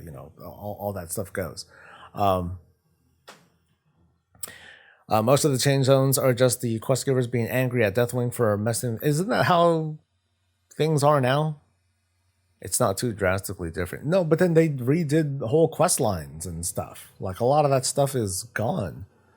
Desolus is one of the cool zones that Kata did. Yeah, I still haven't played through it. I have not played through it. Russ points out that time moves different in the Shadowlands. We're going to go back to Azeroth, and that Enthrall's kid's going to be a grown-ass war chief. No, unfortunately, I don't. That's not going to be a thing. Two reasons why. One, Ian said so. He said, don't pay attention to the whole time flows differently thing. It's not, that's not going to translate into gameplay stuff. And two, we have people visiting from Azeroth now. We had Chandris. She just, she didn't come with us to the Shadowlands at first. She was just like, hey, cool, you guys made a portal. I'm going to swing by and visit. Gallywix is in the Shadowlands. He's like, hey, dude, somehow I got through that portal, and now I'm hanging out in Tazavesh, and I'm doing stuff. So we see we see references of people coming back and forth. So it's not going to, excuse me, Khadgar's in Oribos. Oh, is he? Oh, yeah, I didn't see that. Is that in the patch? I don't know, but yes, the fact that we're seeing people go back and forth. I don't see, I don't see like a time jump happening. Like nothing's. If there's a time jump, just let there be a time jump. They could just say end of Shadowlands, we come out, stuff happens, whatever. And then when the 10-0 comes in, they could just say a year went by. Ta-da! Watchful Raven allied with Kirin Tor up in the top floor. Well, is it Khadgar or is it just like a familiar? Right? I mean, up in the top floor. Is this in the patch? Or no? Because then I'd want to be like, okay, how much HP does that Raven have? If it's a boss or something, or if it says like level 60 with a shitload of HP, it's in live right now. Yeah, I haven't seen it. Yeah, so I'd be interested to see. Like, maybe it is him. Whatever. A year where Terralion goes nuts and the Horde and champions have to team up to take down the Light Dictator. I would rather be there when it happens. I'd rather be there when it happens, because what I'd love to see, this is my headcanon, right? I would love to see Khadgar finally emerge from whatever the hell he's doing and be like, hey, dude, I figured it out. I know what to do about the planet. We need to align with the light because that's going to help heal the planet, get rid of the sword or whatever. I'm going to bring back the Sons of Lothar. Who's with me? And then you're going to get a lot of people that are like, me, I'm with you. So we're going to see the revival of these Sons of Lothar. And then, Terralion's going to, play a big part in it and that sort of thing. And they're going to try to make the world better. And in many ways, they are going to make the world better. But we're probably going to start seeing, hey, you know what? They're being a little extreme with this, man. They're being a little bit oppressive with how they're trying to help out. And I would love to see kind of a gray storyline with that, where, it's like if the Sons of Lothar end up being the big bad, I would like to see it slowly happen. It would be a nice little misdirect, which wouldn't be because we're theorizing this now, whatever. But it'd be cool to see, like, them progressing through and we're doing stuff, but then, they start to get it's kind of like a reverse Garrosh. Where they're trying to do good, but it just goes too far. But there are still people that are with them. Maybe it would be a bit too on the nose if people think of like the reverse Garrosh, because it's not like this is a war chief. This is us letting a hero in. But it turns out that things are going on behind the scenes that are less savory and that sort of thing. And then you'll see someone like Gaera, reminder, it's Thrall's sister. I don't know. That's when she'll like kind of have a bit of a spotlight in the story and be like, hey, dude, you know what happened on my world, right? And then she'll remind everyone like what happened, and then they'll be like, I don't know, man. And so it'll be kind of cool. It'll be kind of cool. So Terralion's going to tell people to no. But we might see, but we could see something like that, and I think that'd be really neat from a lore standpoint. I would still prefer, though, kind of like I think it was Nils, what he was talking about is to have a bit more grounded of a story for now. I really think that we should focus on wrapping up certain stories, like the big ass sword. Can we get rid of that, please? The poor bugs, man, they need a place to live, and they're not. All lives matter. Take care of like local stuff. Wrap things up. Focus on what's important. Family, that sort of thing. And give us a chance to have player housing and a beach tier. Here you go. Yeah, I'll call it that. A beach tier. We're all just trying to celebrate, have a good time, bring people together. But there are small problems, small internal local problems that just need to be taken care of. Do we need 20 people to go into a raid instance to do it? You're damn right, because there's loot in there. Or it could just be like an good old fashioned adventure, right? Give me not Magni. Give me fuck. Bronzebeard, whatever. Ah, crap. Yeah, give me him. Give me the explorer dude, okay? Tell me that there's like some dope ass treasure. That's it. You know, no world ending presence, threat, whatever. Just point me in the direction of loot. It's like, hey champion, I know that you're kind of resting your laurels here, but I heard about this fantastic treasure. It's worth hella money, and well, you're not doing anything right now. It'd be fun if it was really tongue in cheek. It's like, no old gods, no titans, no death gods are coming after us. How about an adventure, right? Something really whimsical like that. I know I would eat that shit up. The only threat is whatever it is that's defending the treasure. So we get to kind of play the bad guy because we're just fucking looters, right? That is our true nature as champions of Azeroth. We just want stuff. Don't lie. Don't tell yourself otherwise, because you're just lying to yourself, dude. Just had a thought. What if the most grounded story we get is to sail to the Ogre Empire? I mean, yeah, that'd be cool. It's like, hey, champion, I found the ruins of this ancient empire and blah blah blah, and there's cool stuff. You want to go?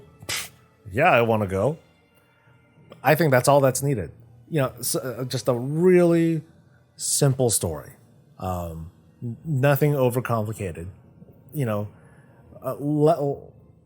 Take that whole narrative thread, end of everything, just put it on the shelf for like 2 years, all right? Just give me a 2-year break on that.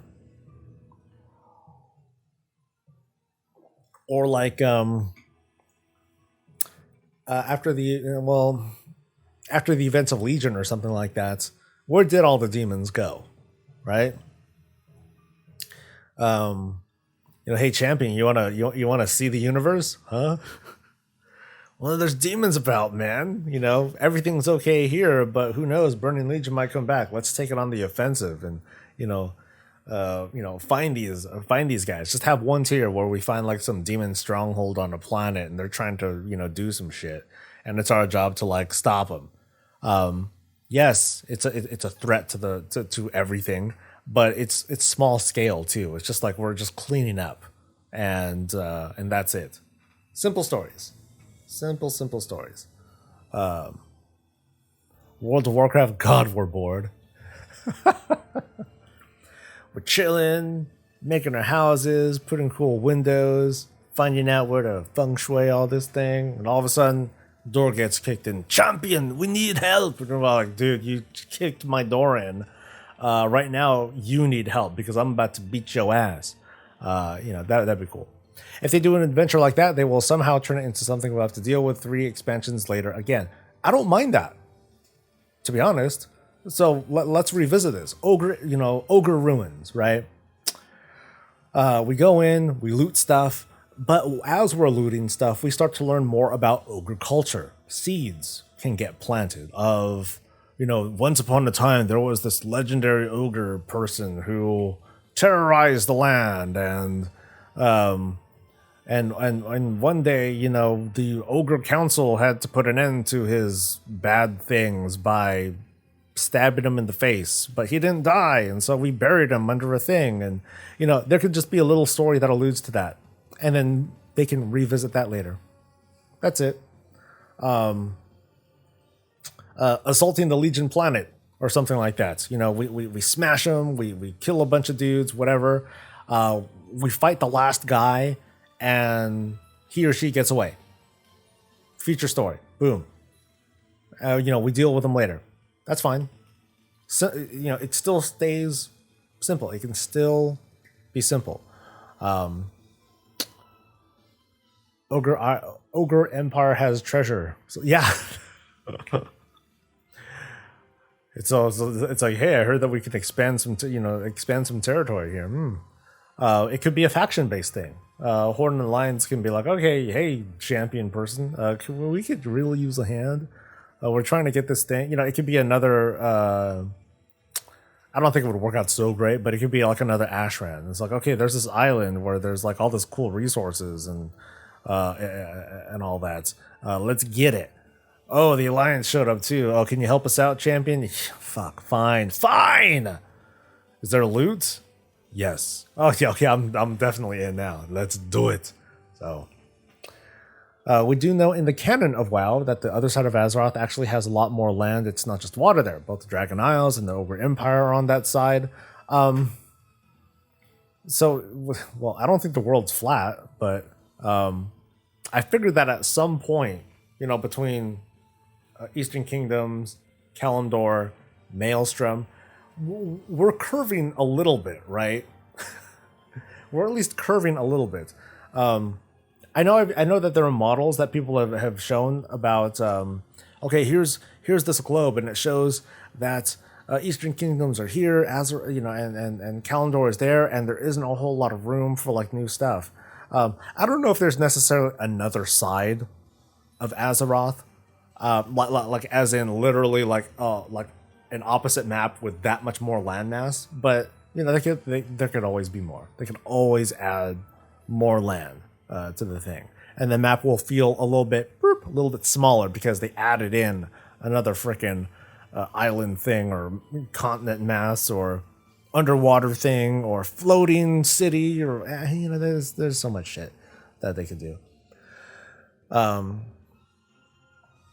So you had a great story where the centaurs were suddenly united under a false god. Oh, that'd be kind of cool. You know, with Xavius dead, what are the you know, what are the other satyrs or centaurs? You know, what are they doing? Something like that. That'd be kind of neat. There's so much scrapped and unfinished content, and wow, let's revisit that instead of exploring the cosmos. I think that would need to be kind of tastefully done, though. Like Drakthern Keep, there could have been a raid there. What would get us there? It could be something simple like, hey, dude, we just opened up these ruins. There's loot in there. Let's go! And, you know, it could be something like that. Now, that said, how much of it did they really have, right? And of course, is it like worth doing? Now I know that what was Battle for Azeroth? Yeah, I don't know what would be a good title for that expansion. You know, something that makes it really clear as to what this expansion is all about. I don't know about Homecoming because it's not like we were, you know, I know we were gone for a while, but we could always go back. It's not like you know, our characters aren't stuck in the Shadowlands. Quests have brought us home, you know, only to come back again, whatever. But yeah, it's not like we're stuck. You know, it could be something as simple as World of Warcraft Adventures on Azeroth. That's it, you know, and it would make it very clear what this is. Most of the expansions try to make very clear what it's about. I'd say Mists is Mists is kind of deceptive on that because all of a sudden it turned into a civil war. I'd say Burning Crusade was just a bad title because there wasn't much Burning Crusade stuff going on there. The actual Burning Crusade was limited to, well, I guess it was just not Sargeras, Kil'jaeden, you know, in the very last patch, but that felt out of place to me. So it's like, oh, that's sudden. He just suddenly shows up. Great. Oh, hi, Kael'thas. Woo, surprise. The Revisited Crusade. World of Warcraft Reformation. Oh, that would bring out Reconstruction. Nah, no, that wouldn't work out. That has bad references to American history. No, not that. World of Warcraft Together Again. Oh, World of Warcraft where everyone's friendly. No, that wouldn't work either. Allies of Azeroth. Allies of that sounds like a patch. You know, if they were able to bring the factions together in a patch, that would be the name of the patch. World of Warcraft, friends and rivals. Friends and rivals. Well, yeah. So everything that we talked about with regards to bringing back old content, lifting the faction divide, player housing, having a more adventuresque style sort of story, where instead of this long narrative thread of the Shadowlands or the battle for Azeroth, well, that was a two-part thing, but you know, instead of a long narrative thread, it would just be like vignettes, which is my favorite way, which is like what I love about WoW questing the most. The little vignettes, the short storylines, the short quests that tell a beginning, middle, and end. Things like Crusader Bridenbrad, the person who had cancer, and going through that storyline.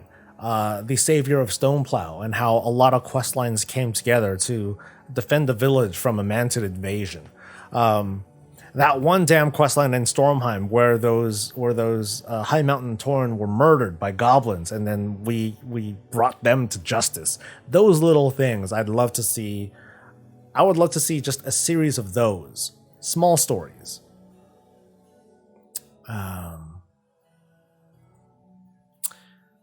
World of Warcraft. See, this wouldn't make sense because it would be redundant. World of Warcraft, Stories of Azeroth, Tales from Tales of the World, or some shit like that. Nah, I'm gonna think on that while I go to the potty. World of Warcraft, A Call to Adventure. Done. Give me that money, money, money, money. I don't know. That was the one thing that I thought of, like with that, you know, short potty break. So, Pagic has an idea. Ooh, I know the correct answer to this question, but I'm gonna wait till it gets back. Hold on to your horse pants. Tales of the Crypt. Let's see. If they would turn the novels into long quest lines, you can play with either your own character or using some famous legendary characters in which you witness all the stories and content Blizzard had to offer. People would come back and play it. That would piss me off, though, Eliza. I could see it, but I'd be pissed off, too. Mostly because I have not a lot of faith in their ability to take a book and then translate that into something in game. Now that would be now going back to the theory of unlimited budget and manpower. Oh, I'd love to see it. That'd be pretty cool. To see a series of cutscenes or interactive gameplay that gets us involved somehow. But we've seen through a lot of the books that there's a lot of solo work that happens too, and that can be played out through scenarios. Not scenarios, through like cutscenes and things like that. You know, kind of like a visual interactive novel.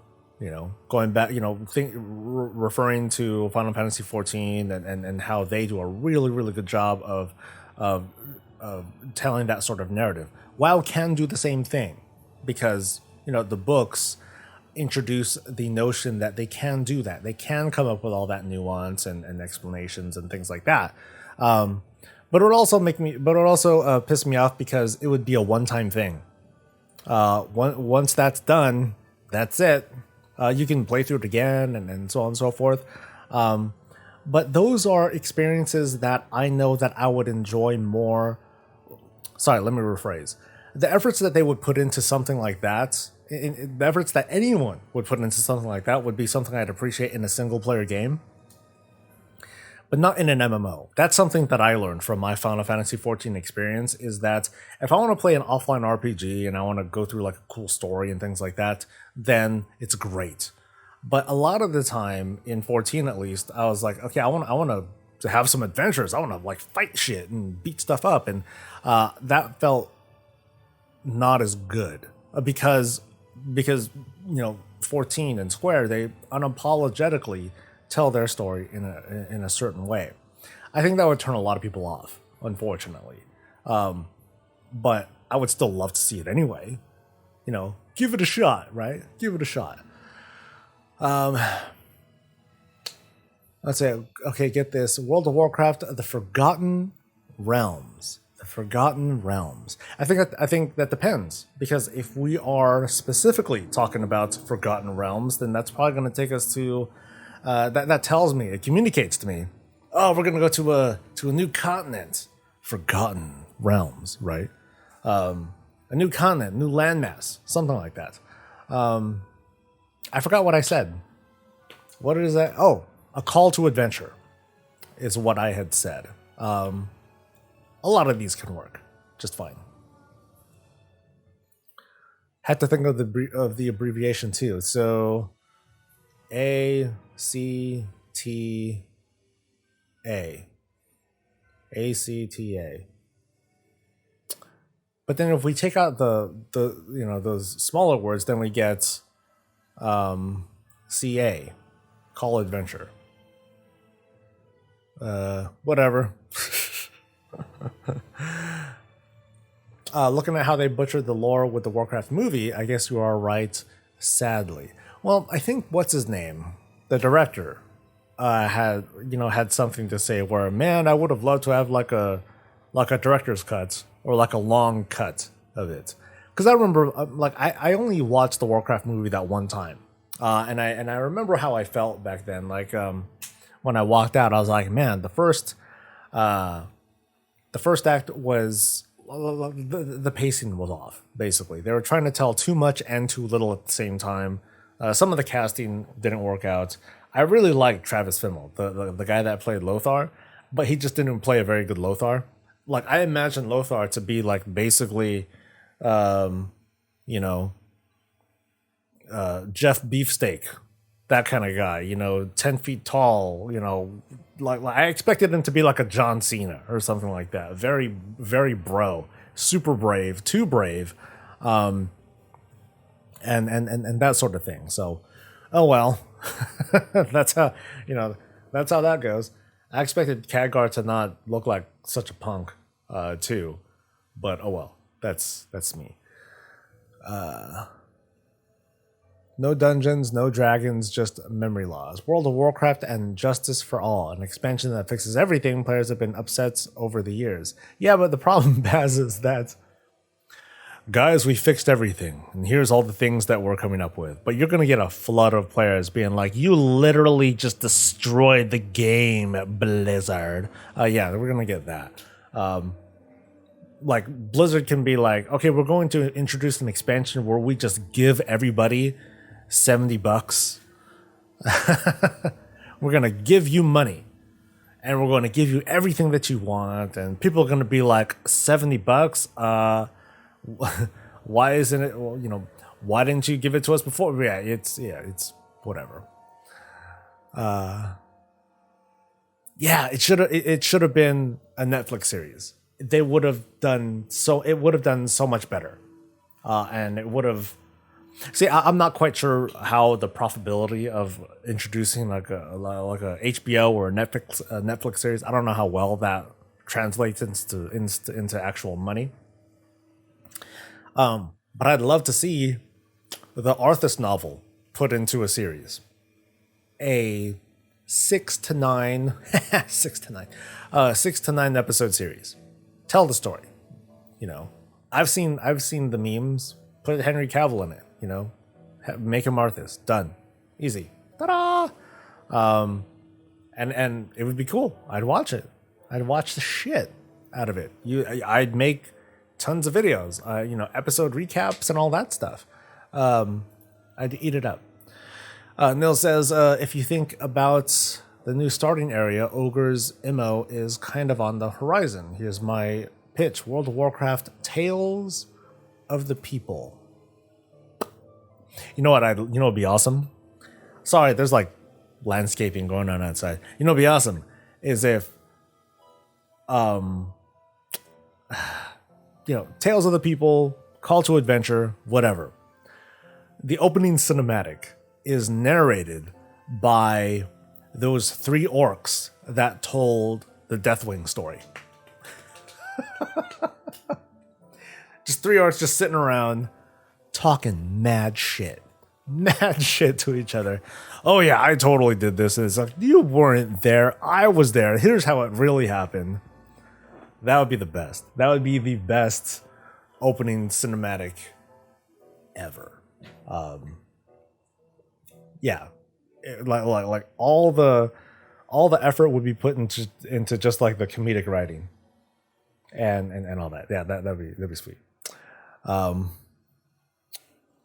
sure Henry would instantly sign up for it. Yeah, I heard or I read that Henry Cavill, doing his stuff for The Witcher, he ain't getting paid a lot by comparison to other actors that have taken up that have taken up series like these.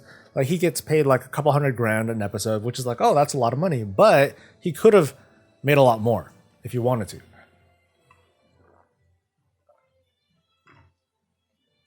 Which tells me they're broke and or he just wants to do it. And that's fine. And I think that's great. World of Warcraft: The Secret History totally flips the script, painting all of our favorite heroes in a new terrible light and exposes all the factions as fraudulent and scummy, corrupt criminals. Dong dong. Didn't they have it as a course? Oh, that was Cataclysm. It was Cataclysm. So I would love to have those guys back, and they just tell it. I don't think it was voiced, right? I don't recall it being voiced at all. But yeah, just put some life into them. Hire some actors, hire some famous voiceovers, put a little money into it, and just have them talk smack. A bunch of old guys talking shit. The problem with Warcraft movies or a series is that there's so much stories and lore in games, since humans and orcs. What do you pick to make a 2-hour movie and or TV show? No movies. I don't think movies tell a sufficient enough anything, unfortunately. Yeah. It doesn't work. A series would fit the bill. Of course, yeah, and I think there's plenty of material to make a multi-episode series for it. Just choose your event. Whether I think Arthas is an easy one. That's why a lot of people mention it. War of the Ancients would be pretty tough, I think. Minus what's his name? Ronan and Brox, and I think there was a third person. Shit, whatever. Minus that. Just tell the story of the War of the Ancients. That could have been a cool thing. I think that would cost more. Because you need a lot more CG stuff. You need a lot more actors and a lot of blue. Know what I mean? But I think Arthas is a good one that they can tell. Without like a huge budget. And that would be a big thing too. How do you tell a Warcraft story on a low budget? You would need to stick with humans. That would be important to to make the whole damn thing affordable. Limit the CG, so fewer orcs and all that stuff, because we know what Warcraft orcs look like.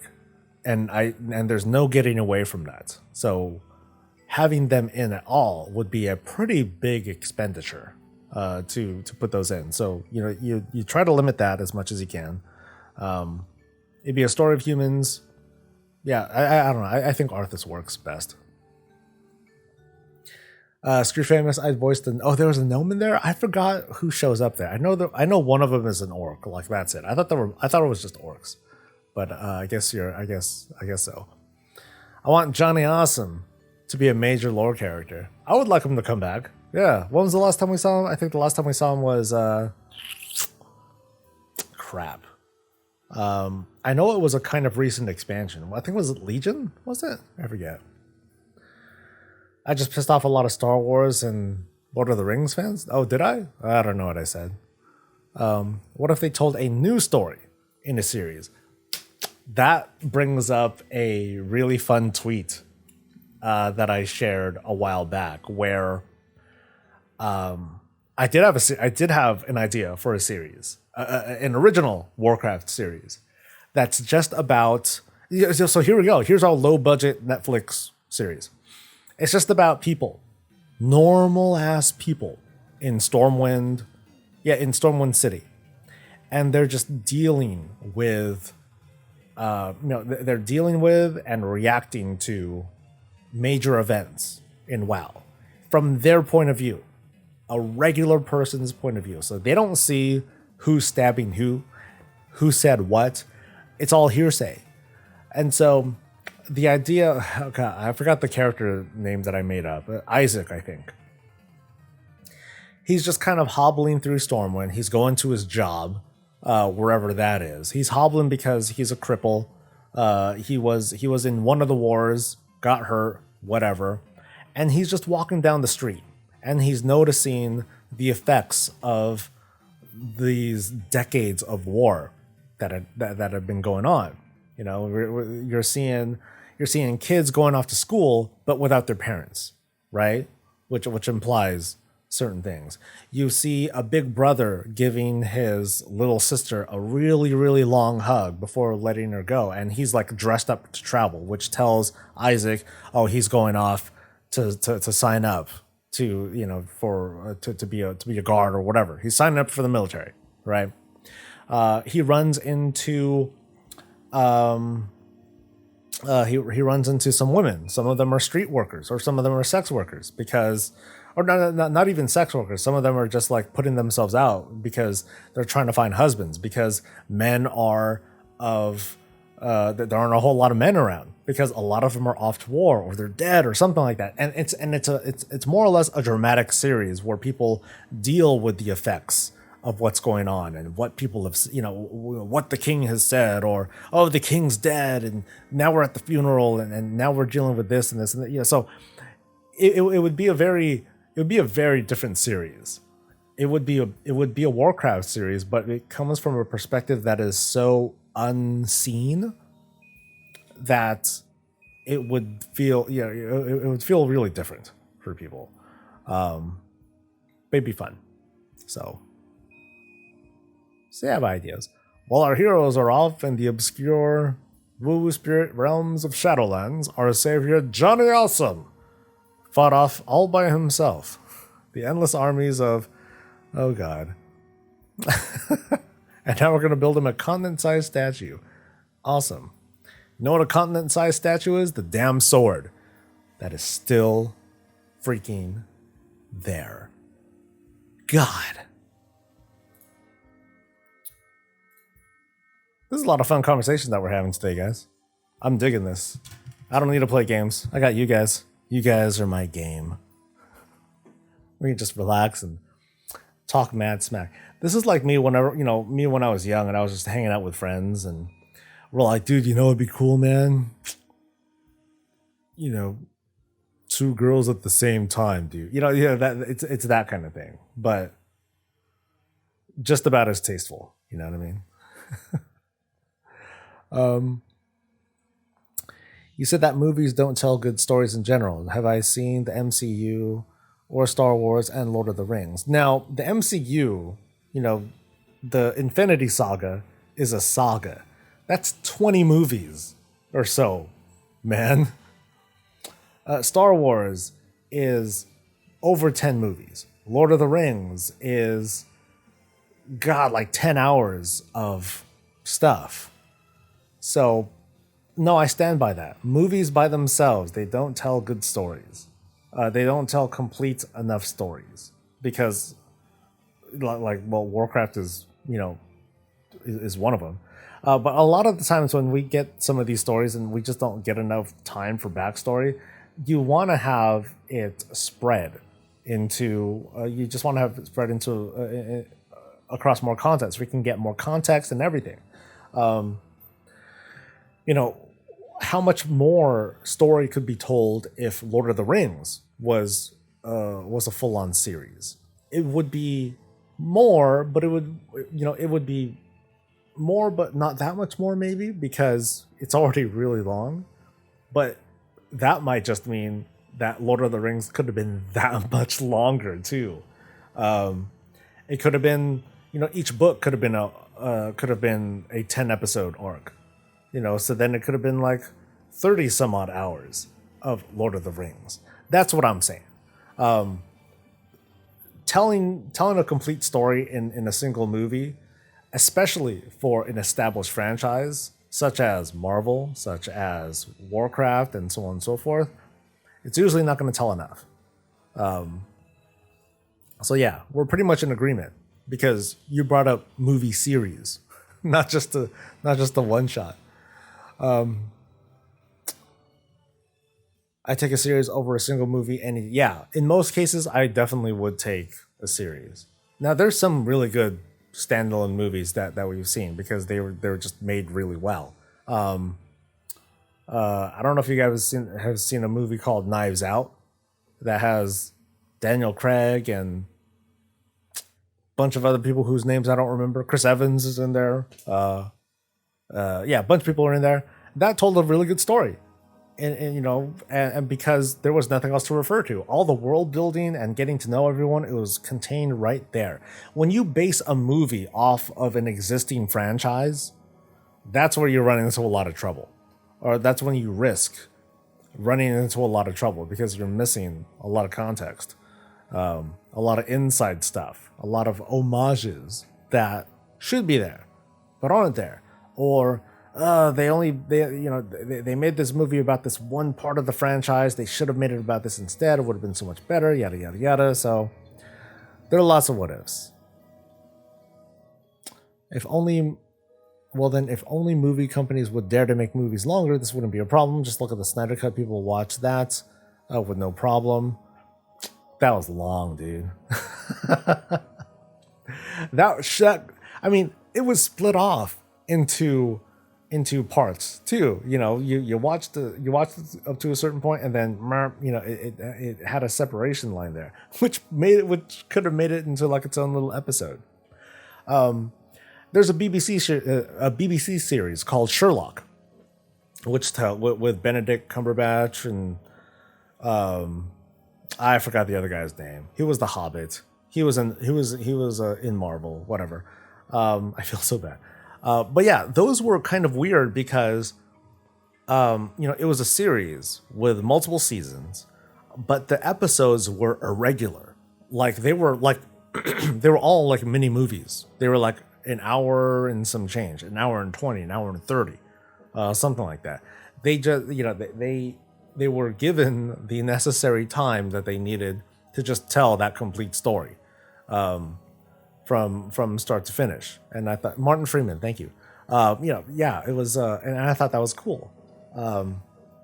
I'd love to see more of that, if possible. By the way, you can do elf stories from WoW with a relatively low budget too. Easy. Yeah. If there are like, I'm trying to think of like what are some good high elf stories.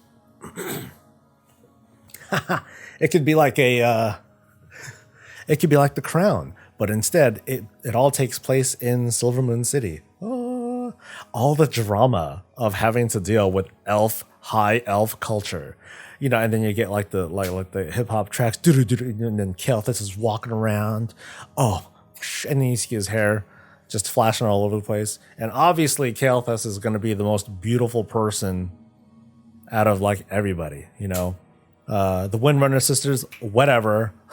Get out of my face. Prince walking through. It'd be like this satirical drama series, semi-reality TV where you cut to Kael'thas is like, oh my god, Ilaria just wore the most hideous tunic. She says it's for battle.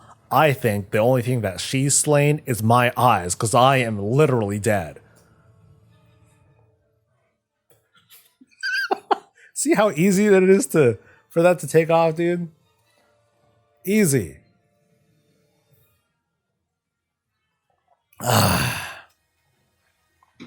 Son while getting rammed? Ill. Rammed? Yeah, you're right. Duh. The Siege of Stormwind. Yeah, that's where my mind is, guys. Like, right, there was drama. Now I'm thinking of the real drama between Kael'thas and the Windrunner sisters. I can imagine Sylvanas just being like, you didn't hear this from me, but Ilaria is such a bitch. It's just, I would watch it. The real elves of Silvermoon. Yeah, dude. I'm I'm down for. Um, I guess I like it most when Warcraft doesn't take itself too seriously. I keep talking up those those dudes talking smack about Deathwing, because it's just fun, right? It's just fun. I mean, drama is fun too. Big reveals, revelations, dramatic moments that can be fun. But I feel like WoW is doing too much of that. We can relax, dude. We can relax a little bit. Another problem with the WoW movies and series is that they need a lot of explaining for non-players, so a lot of it will either be complicated for them, and at the same time, too much explaining for long-time players. It'll be hard to find a fine line there, I think. That's why I think the Arthas story works, because it's the story of a kid, Arthas, and he's growing up with, with Jaina, and he's trying to get at her, and then all of a sudden this Varian kid shows up, and then Varian's like, yeah, I'm trying to get in on that Jaina Proudmoore, but no, that blonde-haired little shit is getting in my way. F that dude, And then Jaina's like, well, I don't know. I think I would date both of them, but whatever. The not. I think I checked out. I'm checking out from this. No, not really. What's up, Madre? Make it a comedy. Cast Ryan Reynolds as Kalthus and go to town. No, can we see Ryan Reynolds in blonde ass hair? Nah, dude. Ryan Reynolds has to play himself, no matter what he's doing. There needs to be a character in Warcraft named Ryan Reynolds, and then that would be the part that he plays. If anything, Ryan Reynolds would be Johnny Awesome, right? He would play as Johnny Awesome. He's like, dude, look at this. I got another sparkly mount. Man, this is amazing. I can, now I have one for each foot. Now I could ride it like a chariot. This would be awesome. Do I remember the Undead Warlock in the original WoW trailer? It somehow reminds me of how Asmongold will look like in 30 years. Oh, you're nice. It sounds like a show that takes place in a different universe where no shit went down. Deadpool goes to Azeroth. I'm still thinking of that Silvermoon series, though, guys. Now I'm stuck on it. The real elves of Silvermoon. So I heard from the scouts that that the living dead are coming, and then it zooms in some, and this is Varisa walking, and Varisa talking, and she's like, "Ew, gross." Thankfully, I'm over in Stormwind where it's totally safe, and I'm sure my sisters will be okay. I mean, what's the worst that can happen? What, like, I don't know, Sylvie turns into a Banshee Queen and then like kills everyone, and something like that. That's what the new Lord of the Rings series is going to be, just chilling with Elrond. That could be a series all by itself. Elrond is like, super browed, because that's what the actor does all the time, super brow. Those bony eyebrows, those are amazing. Mr. Anderson. New Matrix trailer is out, which I think is fun. I haven't watched it yet. I'm not gonna watch it here. You guys can watch it on your own. Don't spoil me. But okay, small spoiler alert: Keanu Reeves is in it. And I don't know who else. Actually, no, I saw some of the trailer. I saw like the girl that was in Game of Thrones and in Iron Fist. She's in it. Neil Patrick Harris is in it. Live reaction? Nah, I'm not gonna do that because it's a movie trailer. Who knows? I don't know. I'll get hit or a copyright hit or some shit like that. Make it a sitcom where the lore characters are in it. It would be hella funny. That would be hella funny. Just seeing like Thrall and his family, just drama coming out from that. It'd be like, Daddy, can you make a fire? He's like, yes, I'll make a fire. Thrall's trying to make a fire. And what's his wife's name? Agra. and then she'll just be like, you know, if you didn't lose your connection with the elements, I know, woman. I'm trying here. And then she's like, do you want me to do it? No, I can do this. I can do this. You know, boy, fetch my flint or whatever. And then the kid will be like, you know, Daddy, you should have used this before blowing. I know that. Just get me my tools. You know, it'd just be like it would just be a series about Thrall being bad at everything. Like that whole scene where Thrall meets up with Sarfang, like that's not really his house. That's just where that's his workshop where he goes to vent because he's trying to learn how to do everything, but he can't because he sucks at it. And Agra does all the work. She does all the actual housework and everything, and that's just his playground, his little pity place. So. He switched to warrior in Shadowlands? No, but then spoiler alert, he does like magic, he does shaman stuff in the Sylvanas fight. So, you know, Thrall gets his groove back. It's the story of how Thrall gets his groove back. For the longest time, I thought I lost my connection to the elements, but it actually was Garrosh. Because somehow, you know, he did some shit. And then when he was defeated, during the events of us storming the Sanctum of Domination, I got it all back. I was like, I knew it was him. He did it all. The bad house husbands of the real house husbands of Nagran. So that would be Thrall. No, that'd just be Thrall. I don't know who else is there. Yeah. Let's go with the real husbands of the Horde, all right?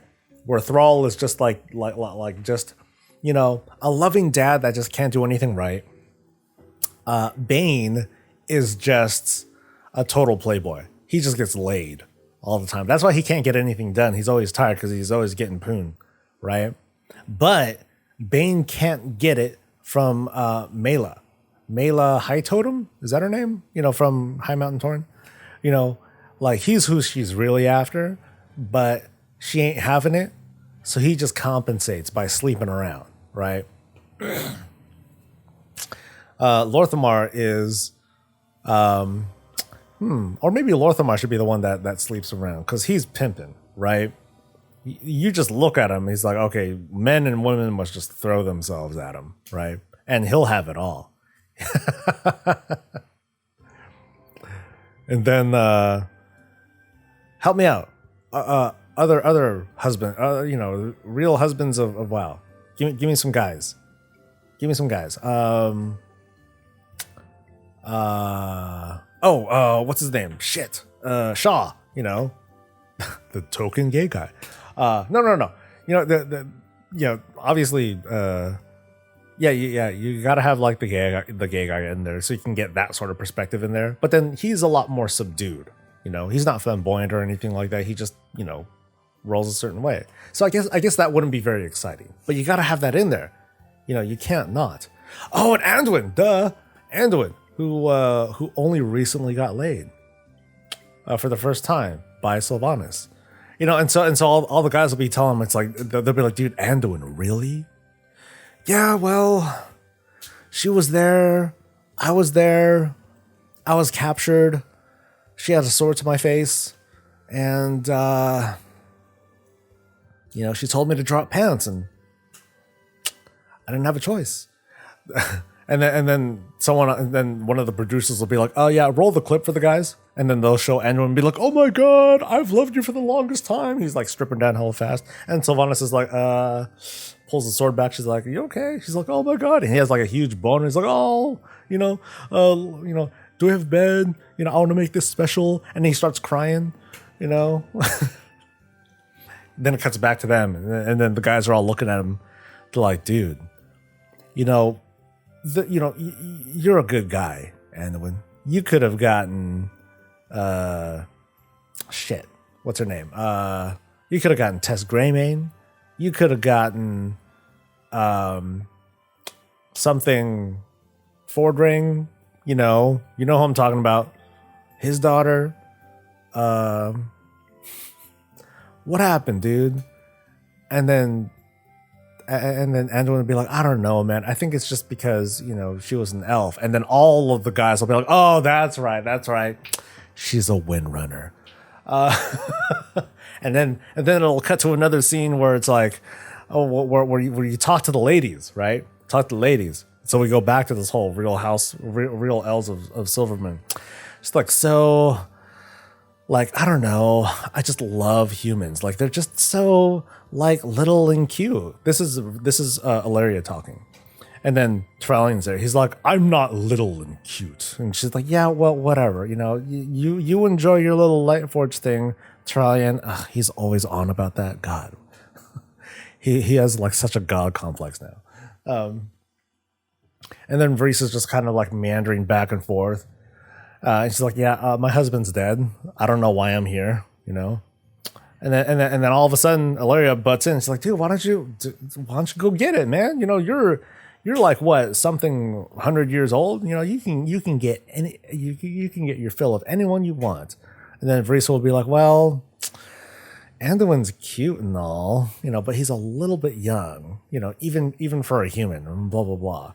And then you cut to Sylvanas, and she's in chains because she's in chains. She's like, yeah, well, I already got that, and you know what? Even though he is the king of Stormwind, he is still a little lion. And then Ilaria and Vreese are like, yeah, I can't do that. Sorry, girl.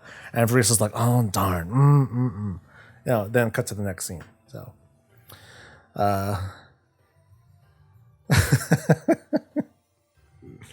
You think Anduin's packing? Real talk. You think Anduin's like got it? You think he's like, you think he's got the wolf in him, or is he a little lion? Let's get awkward.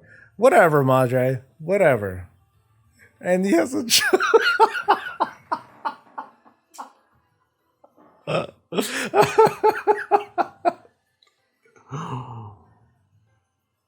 Oh man, Ask Rathian. Oh man, drama, dude. We've got to have that too. So you gotta slide that shot over to Rathian, and then he'll be like, "Fuck Sylvanas, man. I'm gonna fucking stab her in the face first chance I get. How dare she take my little morsel away from me?" And then he's like, tussling his hair and all that stuff. Oh yeah, I'm sure he'd be pissed. He'd be pissed to find that out, man.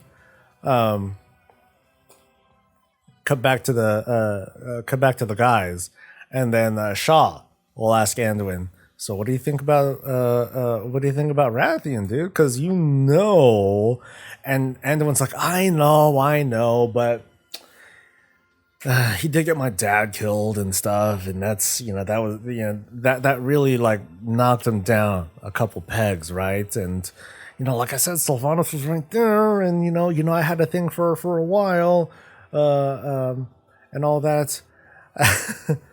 But dude, you were just a kid when she was still alive. Yeah, but maybe I can cure her, man. Maybe I can bring her back, and yeah, there could be all sorts of like, man, yeah. This Warcraft drama can get really nasty, man. There's a lot of stuff that can go on. Bitches Anduin is mine. No, I don't think Greymane's like that, dude. I don't think he'd be like that. I think that he's got his wife, he's got his kid, he's got a family and all that stuff. Maybe he has a bit of a no. I think Greymane just has a complex of like, hey, I want to run this damn kingdom someday, man. There are legit people that are probably totally messed up in the head. Tyrellian is probably all jacked up in the head because humans don't live that long, right? Humans don't live that long. They probably like have their development all jacked up and stuff. Who knows if his thing still works or not? He had they had one kid. Can they have more? It's been like, 1,000 years. They had 1,000 years of war, but how many years of that was spent, knocking boots? Probably not a lot.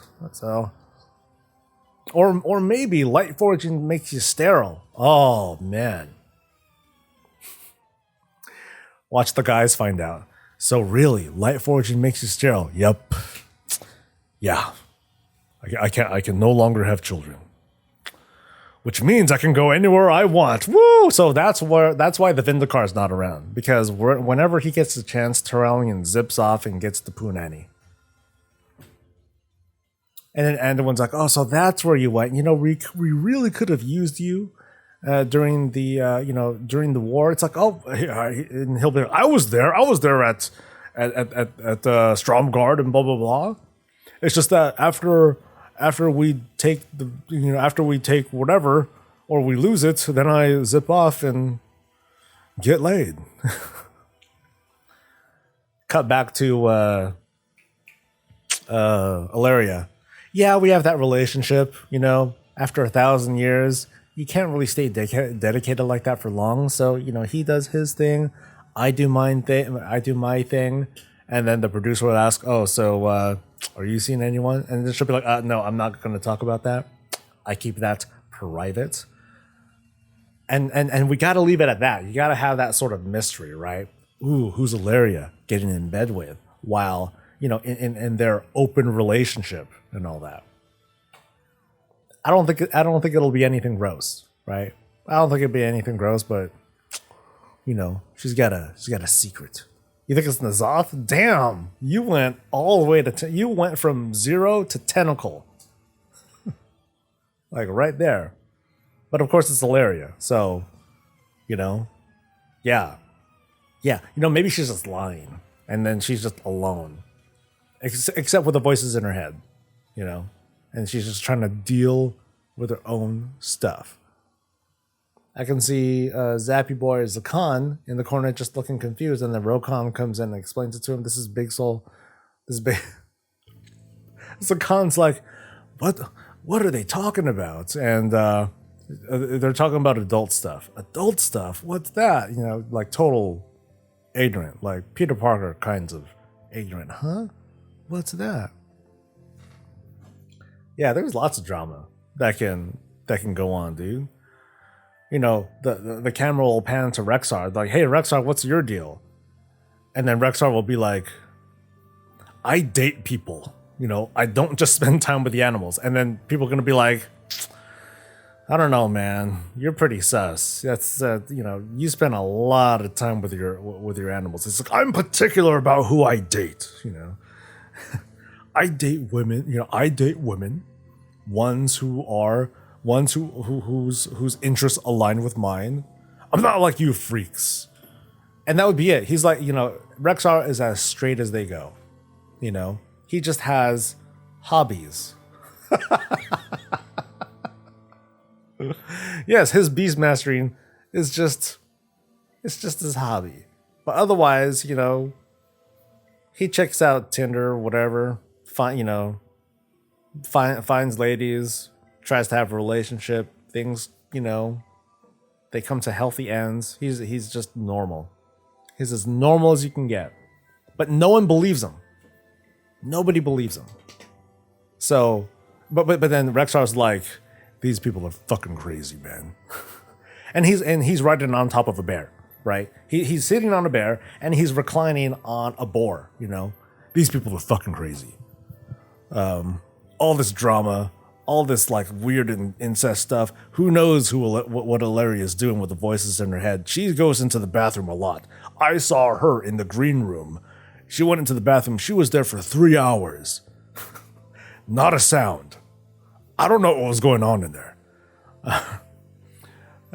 and then the producer will ask, so why were you listening? Because the birds just told me, okay? They just told me what was going on. They were, you know, it was them, not me. So then we slowly find out this plot that even though Rexar claims he's normal, you know, like the animals tell him like all this sort of gossip and stuff, and he gets off on that. He just likes knowing. He's like the info broker, right?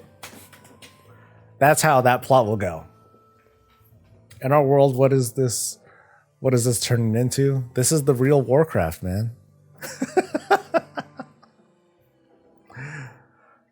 Like I said, I would love it if Warcraft just took itself a little bit less serious. Like we're gonna go back in game at some point today, because I got a raid going on, and there is you know, and it's not gonna feel as exciting.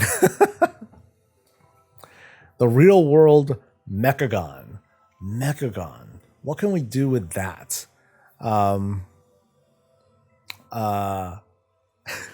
Camera will turn to Mechatork and Ezramain, right? And they're like, so what do you guys do? And then they'll just like look blankly at the camera and just be like, you know, we're part machine and we build tools. What do you think? So, and then it'll just kind of stop there, you know. But you'll get a cut of Ezramain or King, whatever his name is, Mechatork. You know, they straight up build sex dolls, right? We have to fund the restoration of Numbergon somehow, and so they sell a whole bunch of sex dolls and stuff, and everyone's got them, but no one talks about it. There we go. Rathian's got his own little collection. Rathian's like, I have 5 Anduins. 5 Anduins. Oh, you know, it'd be really gross. I'm only going to touch on this, but it's going to be, but it would be Anduins of different ages. Nothing underage, though. That would be wrong. Even Rathian would admit, like, no, that's gross, dude. But what's also weird is that technically Anduin is older than Rathian, isn't he? How old is Rathian? Because I'm not sure. I thought he's not that old, so that's probably it. Rathian just kind of like imprinted himself on him, sort of, kind of. But also, Rathian sees Anduin as his daddy. Ugh.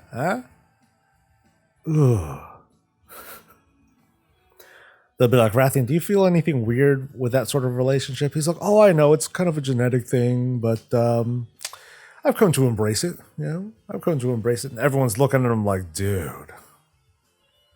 And Rathian's like, what? Look at Thrall. He's a deadbeat dad that can't do anything. And then Thrall will be like, whoa. Why is this going back to me? I did great things to defeat Sylvanas Windrunner.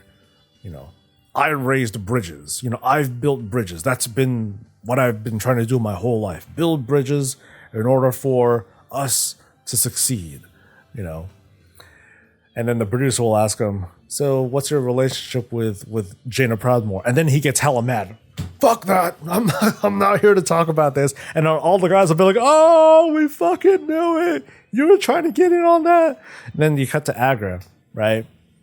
And then she'll just be like, just staring deadpan at the camera. I saw Thrall, or I saw a sex doll of Jaina Proudmoore buried in the field in the back. But you know what? It was only freshly buried, and I know that it gets dug up every now and then. I don't know why he hides it like that, because it's so fucking obvious. God, that man. She storms off. Ah, father of my children. It's bullshit.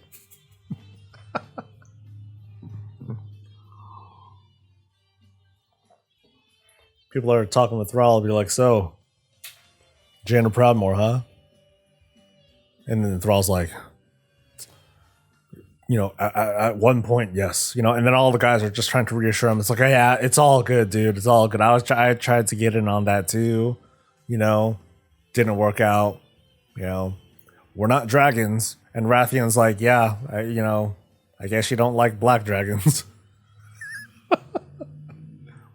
She only likes them blues. Cut to Caligos. She hasn't called me in. She you know, ever since she showed back up a couple years back, she hasn't called me once. I think she's totally moved on. You know, none of my other black dragon or none of my other blue dragon brothers have said that that they've seen or heard of any of her. But I hope she's doing well. And then you cut to a bunch of other blue dragons. Oh yeah, dude, yeah, I went out with her the other day. Oh yeah, I went out with her too, and blah blah blah. You know, like I think she's getting her feelers out for another dragon to hook up with. But it pisses us off because we have to fly to her. She doesn't just come to us. Come on, she's a fucking mage. She could just teleport to us. We have to, change into a dragon, fly all the way over to her ass. God, Wouldn't Jaina be the biggest player in all of this though? She's the one that kind of flirts the most with everybody. No, what did I say earlier? I think I was saying that it was Bane. Bane is the one that is, hanging around the most. Imagine the cinematic where Bane takes Derek Proudmore back to Jaina, and then the two lock eyes for a second, and then he'll just be like, and then she'll be like, Bane Bloodhoof, the hustler of the Warcraft universe, spreading his thing all throughout the land. That's why we didn't see him during the events of patch 9.1. He's getting it. But from who, right? Producer cuts to Bane, like, hey, Bane, we noticed that during the events of Sanctum of Domination and all that stuff, while everyone was fighting for the preservation of all existence, you weren't around. Where were you? Oh, well, oh, man.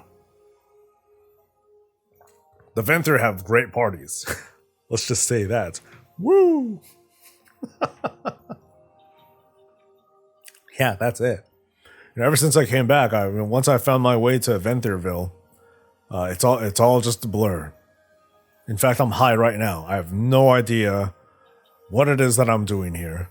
But once we're done, I need to go back. There's a line waiting for me. A line of what? You know what I mean. So. Yeah, I think Bane's he's just not exactly drunk with power, but I think like his fame as a faction leader just totally got to his head, right? And he's just riding that. Bane was in Ardenweald, humping ghost animals and snorting fairy dust. Hey, that would be very feasible, Bane, what were you doing? I was trying to get at the Winter Queen. Really, the Winter Queen? Yeah, because imagine that on your, imagine that on your list. Yeah, I got some from the Winter Queen. Heck yeah. Did you? And then the producer will ask, well, did you? I keep that to myself. Of course he didn't. He's just trying to say that he did, right? But I can see him trying. I can totally see him trying because, well, he's Bane Bloodhoof and he's a big pimp. He's trying to get in on all that madness. Jaina's like, these dumbasses, I'm playing them like a piano. Bane is the only one Jaina wants and can't. Oh, you think so? Oh, so you think like that? Like there's this crazy love octagon, right? Thrall is like, oh, I want to get that Jaina Proudmore, but that's it. That's it. I think the reason I lost my powers is because I've been distracted. Oh, why? Because I've been friend zoned. Oh, well, we totally know that. No, it's not true. It's one day she'll see me for who I truly am. I'll be able to break out of it. And then you see Thrall like just kind of walking around playing some emo music and all that, just getting some air. Quinn has to sit down sometimes. Have you seen many chairs for sign in Ardenweald? Bane's just, oh damn. Okay. Bane and Jaina can make a team of being the biggest players. If we need balance over here, Soul, we can't just have a man doing things. No, I was saying earlier that Jaina was going out or otherwise feeling around with all the other blue dragons, right? All of them. Except for Kalik. Because she's like, okay, I had that. I just want to continue my conquest, right? Because look at me. Jaina Proudmore, have you heard my singing voice? Should I break it out for you right now? And the producer's like, no. It's not necessary. It's cool. And she'd be like, because I know you'd like it. And producer's like, oh, you really don't have to. And then she breaks out into song, right? And then when she's done, she's just like, and then the camera cuts out, because she gets what she wants, right? Yeah, she has been getting what she wants. I mean, she had her bad stretch, right? Obviously, she had her bad stretch, but now she's just like, I'm embracing who I am, what I can do, and I'm exercising. All of that. So. What characters have I not mentioned so far? Hard to talk about in the Thanos, because I mean, he's still stuck in whatever. But yeah, Thanos is boring in that sense. He's just like the so they sit down with Nathanos. So Nathanos, what's your story? We know that you and Sylvanas shared a moment. He's like, yes, we did share one moment together. We held hands while looking at the stars, and I talked to her and told her what every star in the sky was. He's very poetic like that, right? And then the producer asks, and then what happened? Nothing. We went to bed. So he's like the permanent friend zone dude who doesn't give a shit. I love her fucking forever. I don't care if she's like screwing other guys. I'll still defend her or whatever. And then she'll eventually come around and notice me after everything. Even though he's killed for her, even though he's died for her, even though he turned undead and all that stuff, loyal to the end, man.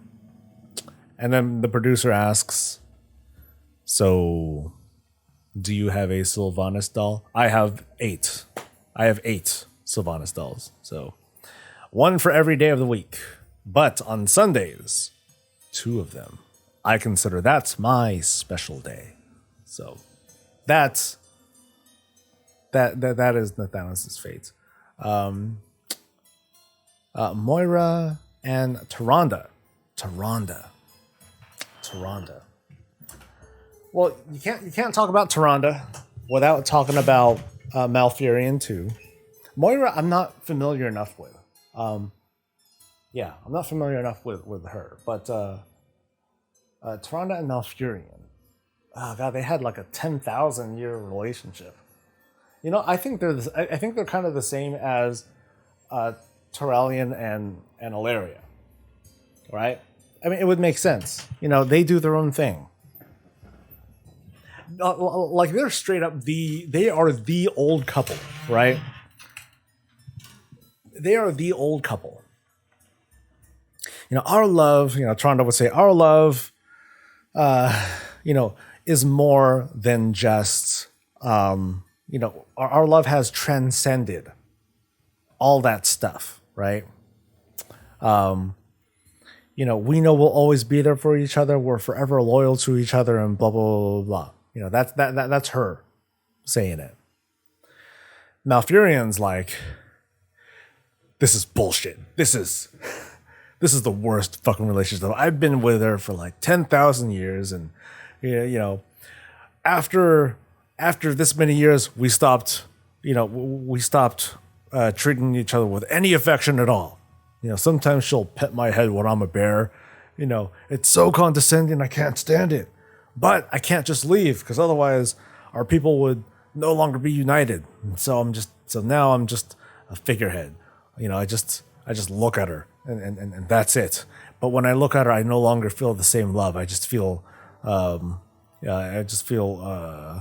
not hatred, but I just see a reminder of what it is we once had and we'll never have again. So, but outwardly, they all act fine. Everything seems cool. Everything is all right. And Tyrande's just like ignorant to it. She's like, I'm in my happy place. I'm up here on my pedestal. Night elf person, yay. You know, and Malfurion's like, whatever, man, I'm going to turn into a bear and just shit in the woods. And yeah, if anything, Malfurion is just fucked up, right? Because he's like, I can't find, you know, it's like my own wife, my own love doesn't appreciate me. But whenever I turn into an animal, all the other girl animals come to me like they're in heat, and I have to resist. And I do, and he does. He does, in fact, resist. But now he feels awkward because it's like I feel more love and affection from the animals than I do from her, and so that's why, you know, so that's why we're at where we're at. But you know what? But you know what my favorite time is? When I sleep, because when I sleep, I get laid all the time. So he goes into the emerald. There we go. He goes into the emerald dream, and he just gets poon. All right, there you go. That's where he hides him. All of his, you know, yeah, there we go. So he's like a closet, not even a closet, but he's actually like a super pervert, right? But only in his dreams, only in the emerald dream can he do that. And he'll be like, in the dream, it doesn't count because my body's not doing anything. It's only my spirit. So he's like self-actualized himself into being like, yeah, I can do whatever I want here. So yeah, I fuck everything that moves in the dream.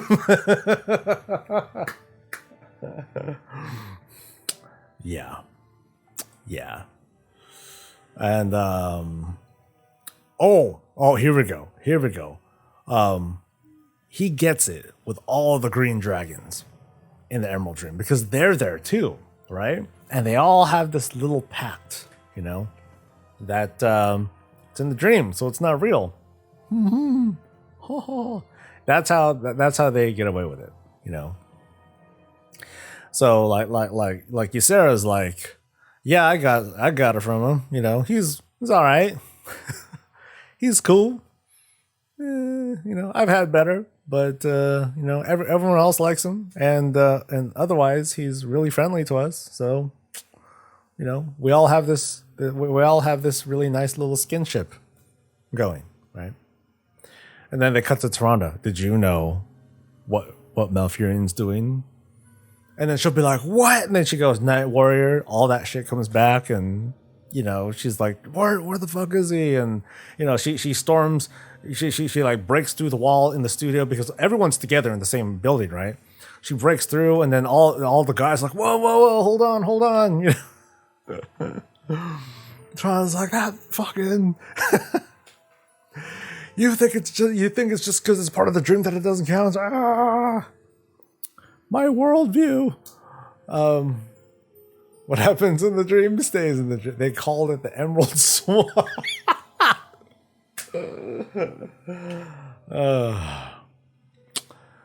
This is my emerald dream, a wet dream. And then the green dragons are like, yeah, whatever. Okay, dude. Okay.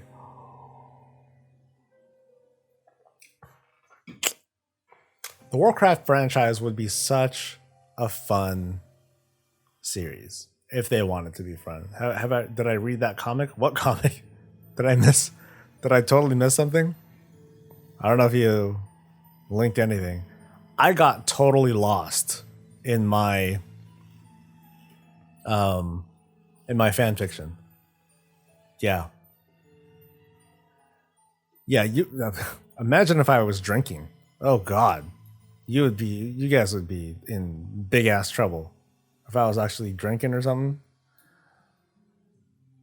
All right. Oh God, I can't. Oh, that font is so hard to read. Okay, that font alone makes this tough to read. Anyway. All right. There we go. So you have to. He spelled two wrong. Oh, that hurts so much. So you have to put any more thought in the marriage. You've had plenty of time to discuss it by now. Getting a dog. Why else would you be holding links in your chamber? Oh. Ha! Yeah, I would love to see like just a bunch of non-serious WoW related stuff, like as in like not canon, but like close to it, right? A whole series of just the faction leaders, important characters, story characters, just talking mad shit. Yeah, I was thinking of something with N'Zoth, but that goes, again, 0 to hentai really fast, and that wouldn't seem right.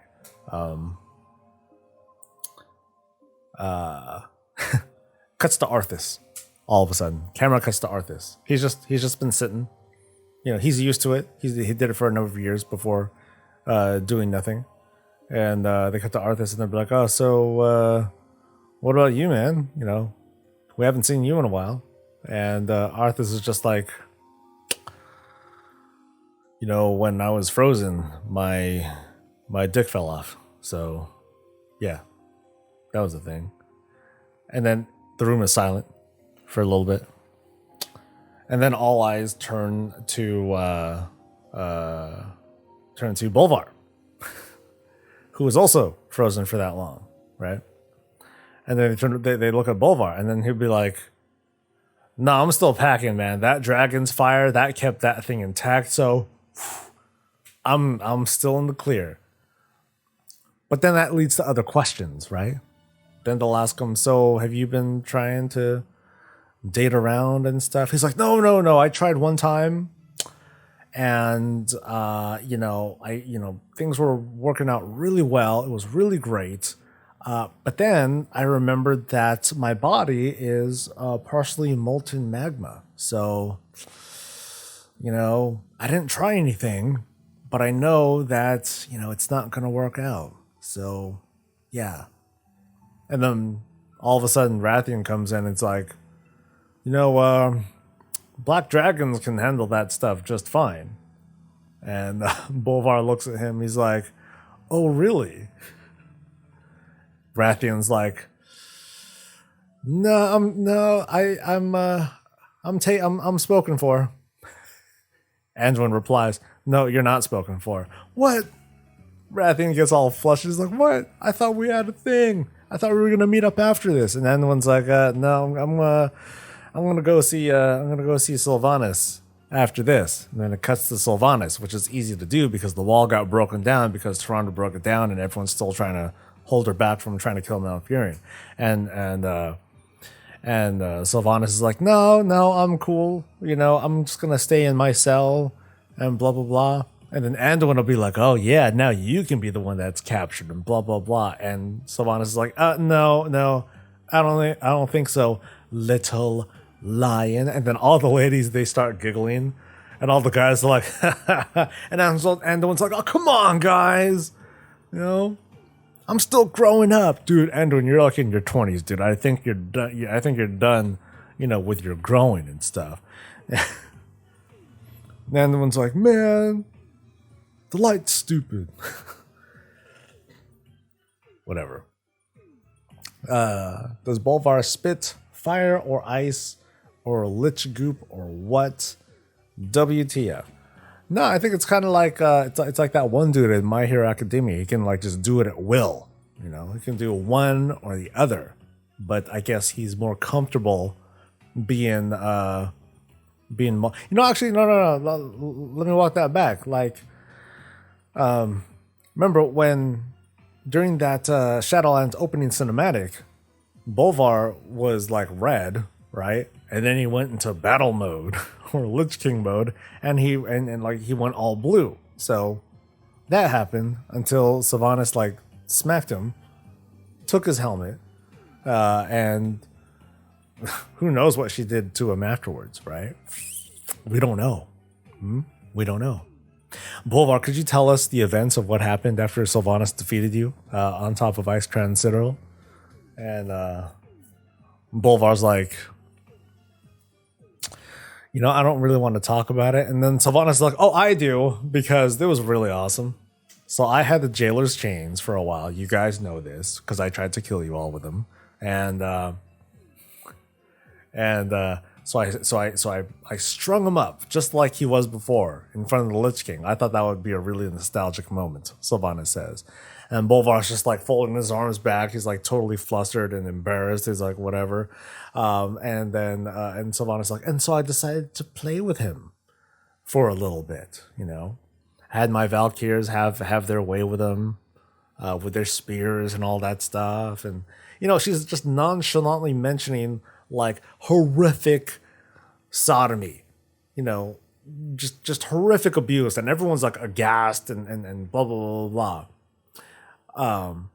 Except for Anduin. He's like, he's just like drooling. He's just frothing out of his mouth. It's like, oh man, I want that to be me and all that stuff. And, you know, and then Sylvanas is done. She's like, yeah. And then, so that's what happened.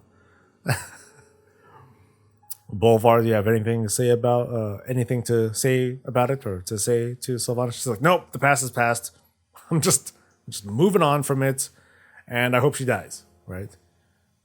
And Anduin's like, oh, I hope she doesn't die. And, you know, Nathanos is like, yeah, me too. I hope she doesn't die. And then Nathanos and Anduin look at each other. And then they start fighting because that's when Nathanos remembers that Anduin got some from Sylvanas that one time because Sylvanas was curious. You see? Good stuff, guys. This has been some truly riveting fan fiction. I was going to play games, but this itself has been a super fun game. Oh man, but there's so much to do. Okay, so next week. Yeah, so next week is going to be me streaming, not just this, but I do plan on playing games. I'm probably going to start at the same time as usual, but it's going to extend longer. So instead of 3.5 hours, I'm going to try and go for 5. So a little bit longer because I want to try and do all of my playing and progressing from Tales of Arise on stream. So I want to, you know, learn and react to stuff, that sort of thing, and try to enjoy it. How was my date? I was on a date? I was not on a date. Is the 915 up on the PTR for reals? Yes, 915 is on the PTR. You can check it out now. There's a new build. I don't know if there's been any updates from the Wowhead team.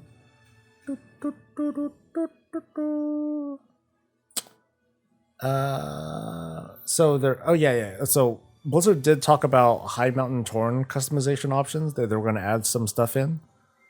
I said I was going on a date yesterday. Did I? I say, oh no. I was going on a raid.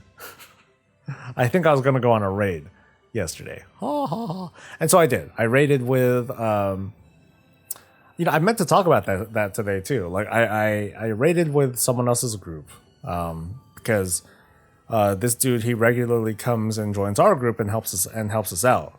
And so he needed help. I'm like, okay, cool, I'll come. And it went okay. We got 7 of 10 bosses and heroic down, but there are things that I felt kind of uncomfortable with. One was that I was doing bosses and killing bosses that I haven't killed with the guild, and I haven't learned on heroic on my own. So I feel like there's a little something that was taken away from that.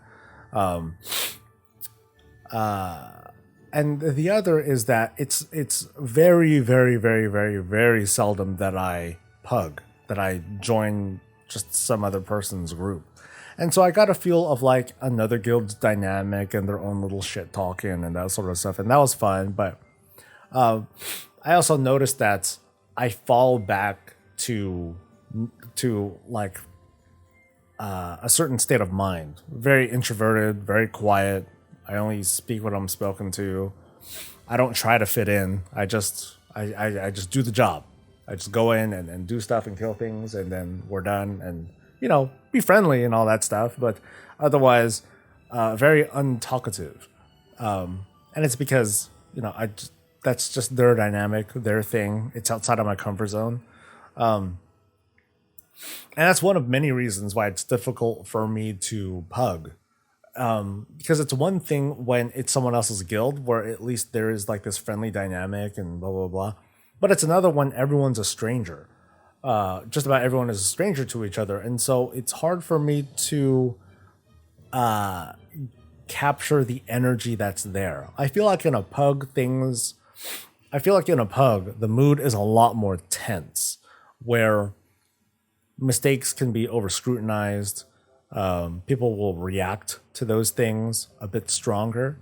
And I did feel bad yesterday because there were things that I didn't quite learn about the Sylvanas fight that caused a wipe like a couple times. Other people were wiping for other reasons, and then we ended up not doing Sylvanas. We just did a bunch of the other bosses.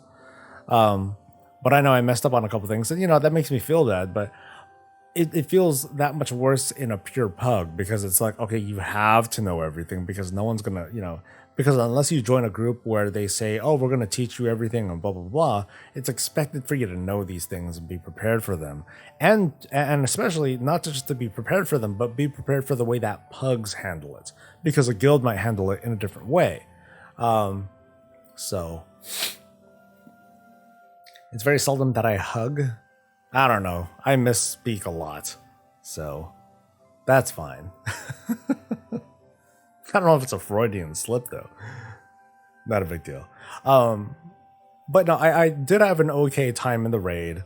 It was just, the big drawback was that it prevented me from doing work. So the faction video that I just put out this morning, like I was working until pretty late to put that out, and I mean that's how it goes. That's what I chose to do, and so that was the price that I paid. Wasn't not a big deal. I'm living with it.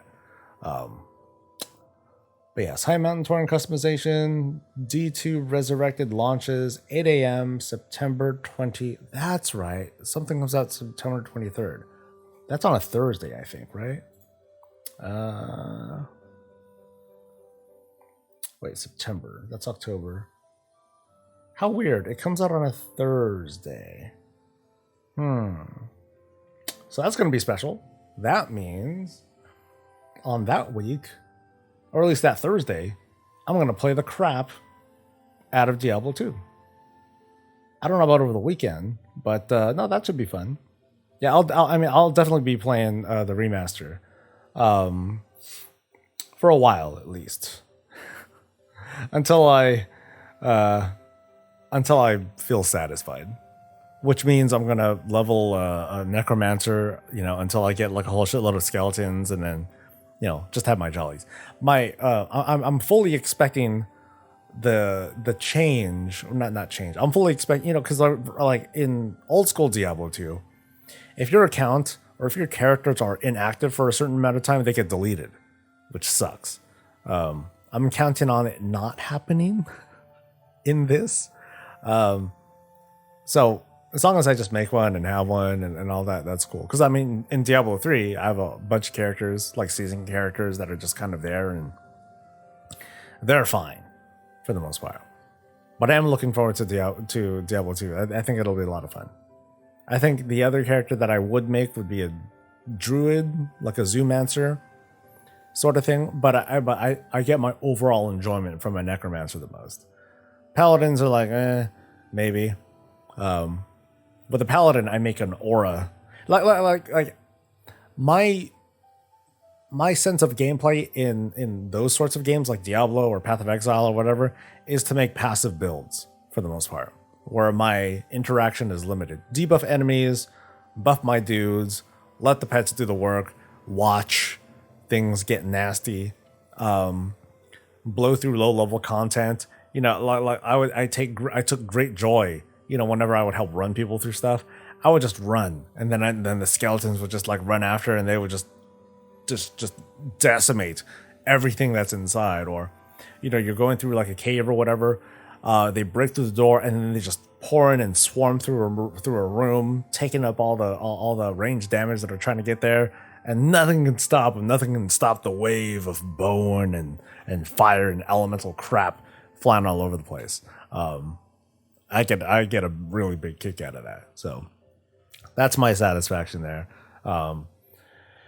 Maybe on that day, on the 23rd, like if there are people here in I forgot how the regions work and all that stuff. But if if multiple people want to get together, we can make a party out of it, and just level and do stuff together. Could be fun. So looking forward to that. But yeah, next week is definitely going to be taken up by Tales of Arise. Whole week. Week after that, who knows? And then Diablo 2. So yeah.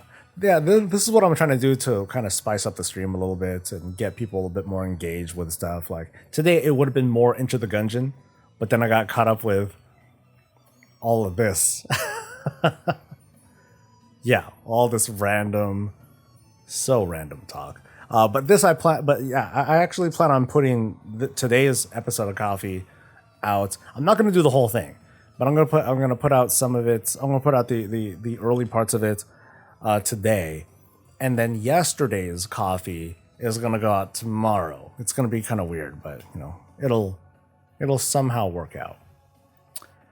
But I want to thank people for hanging around and listening to the insanity that goes on in my head.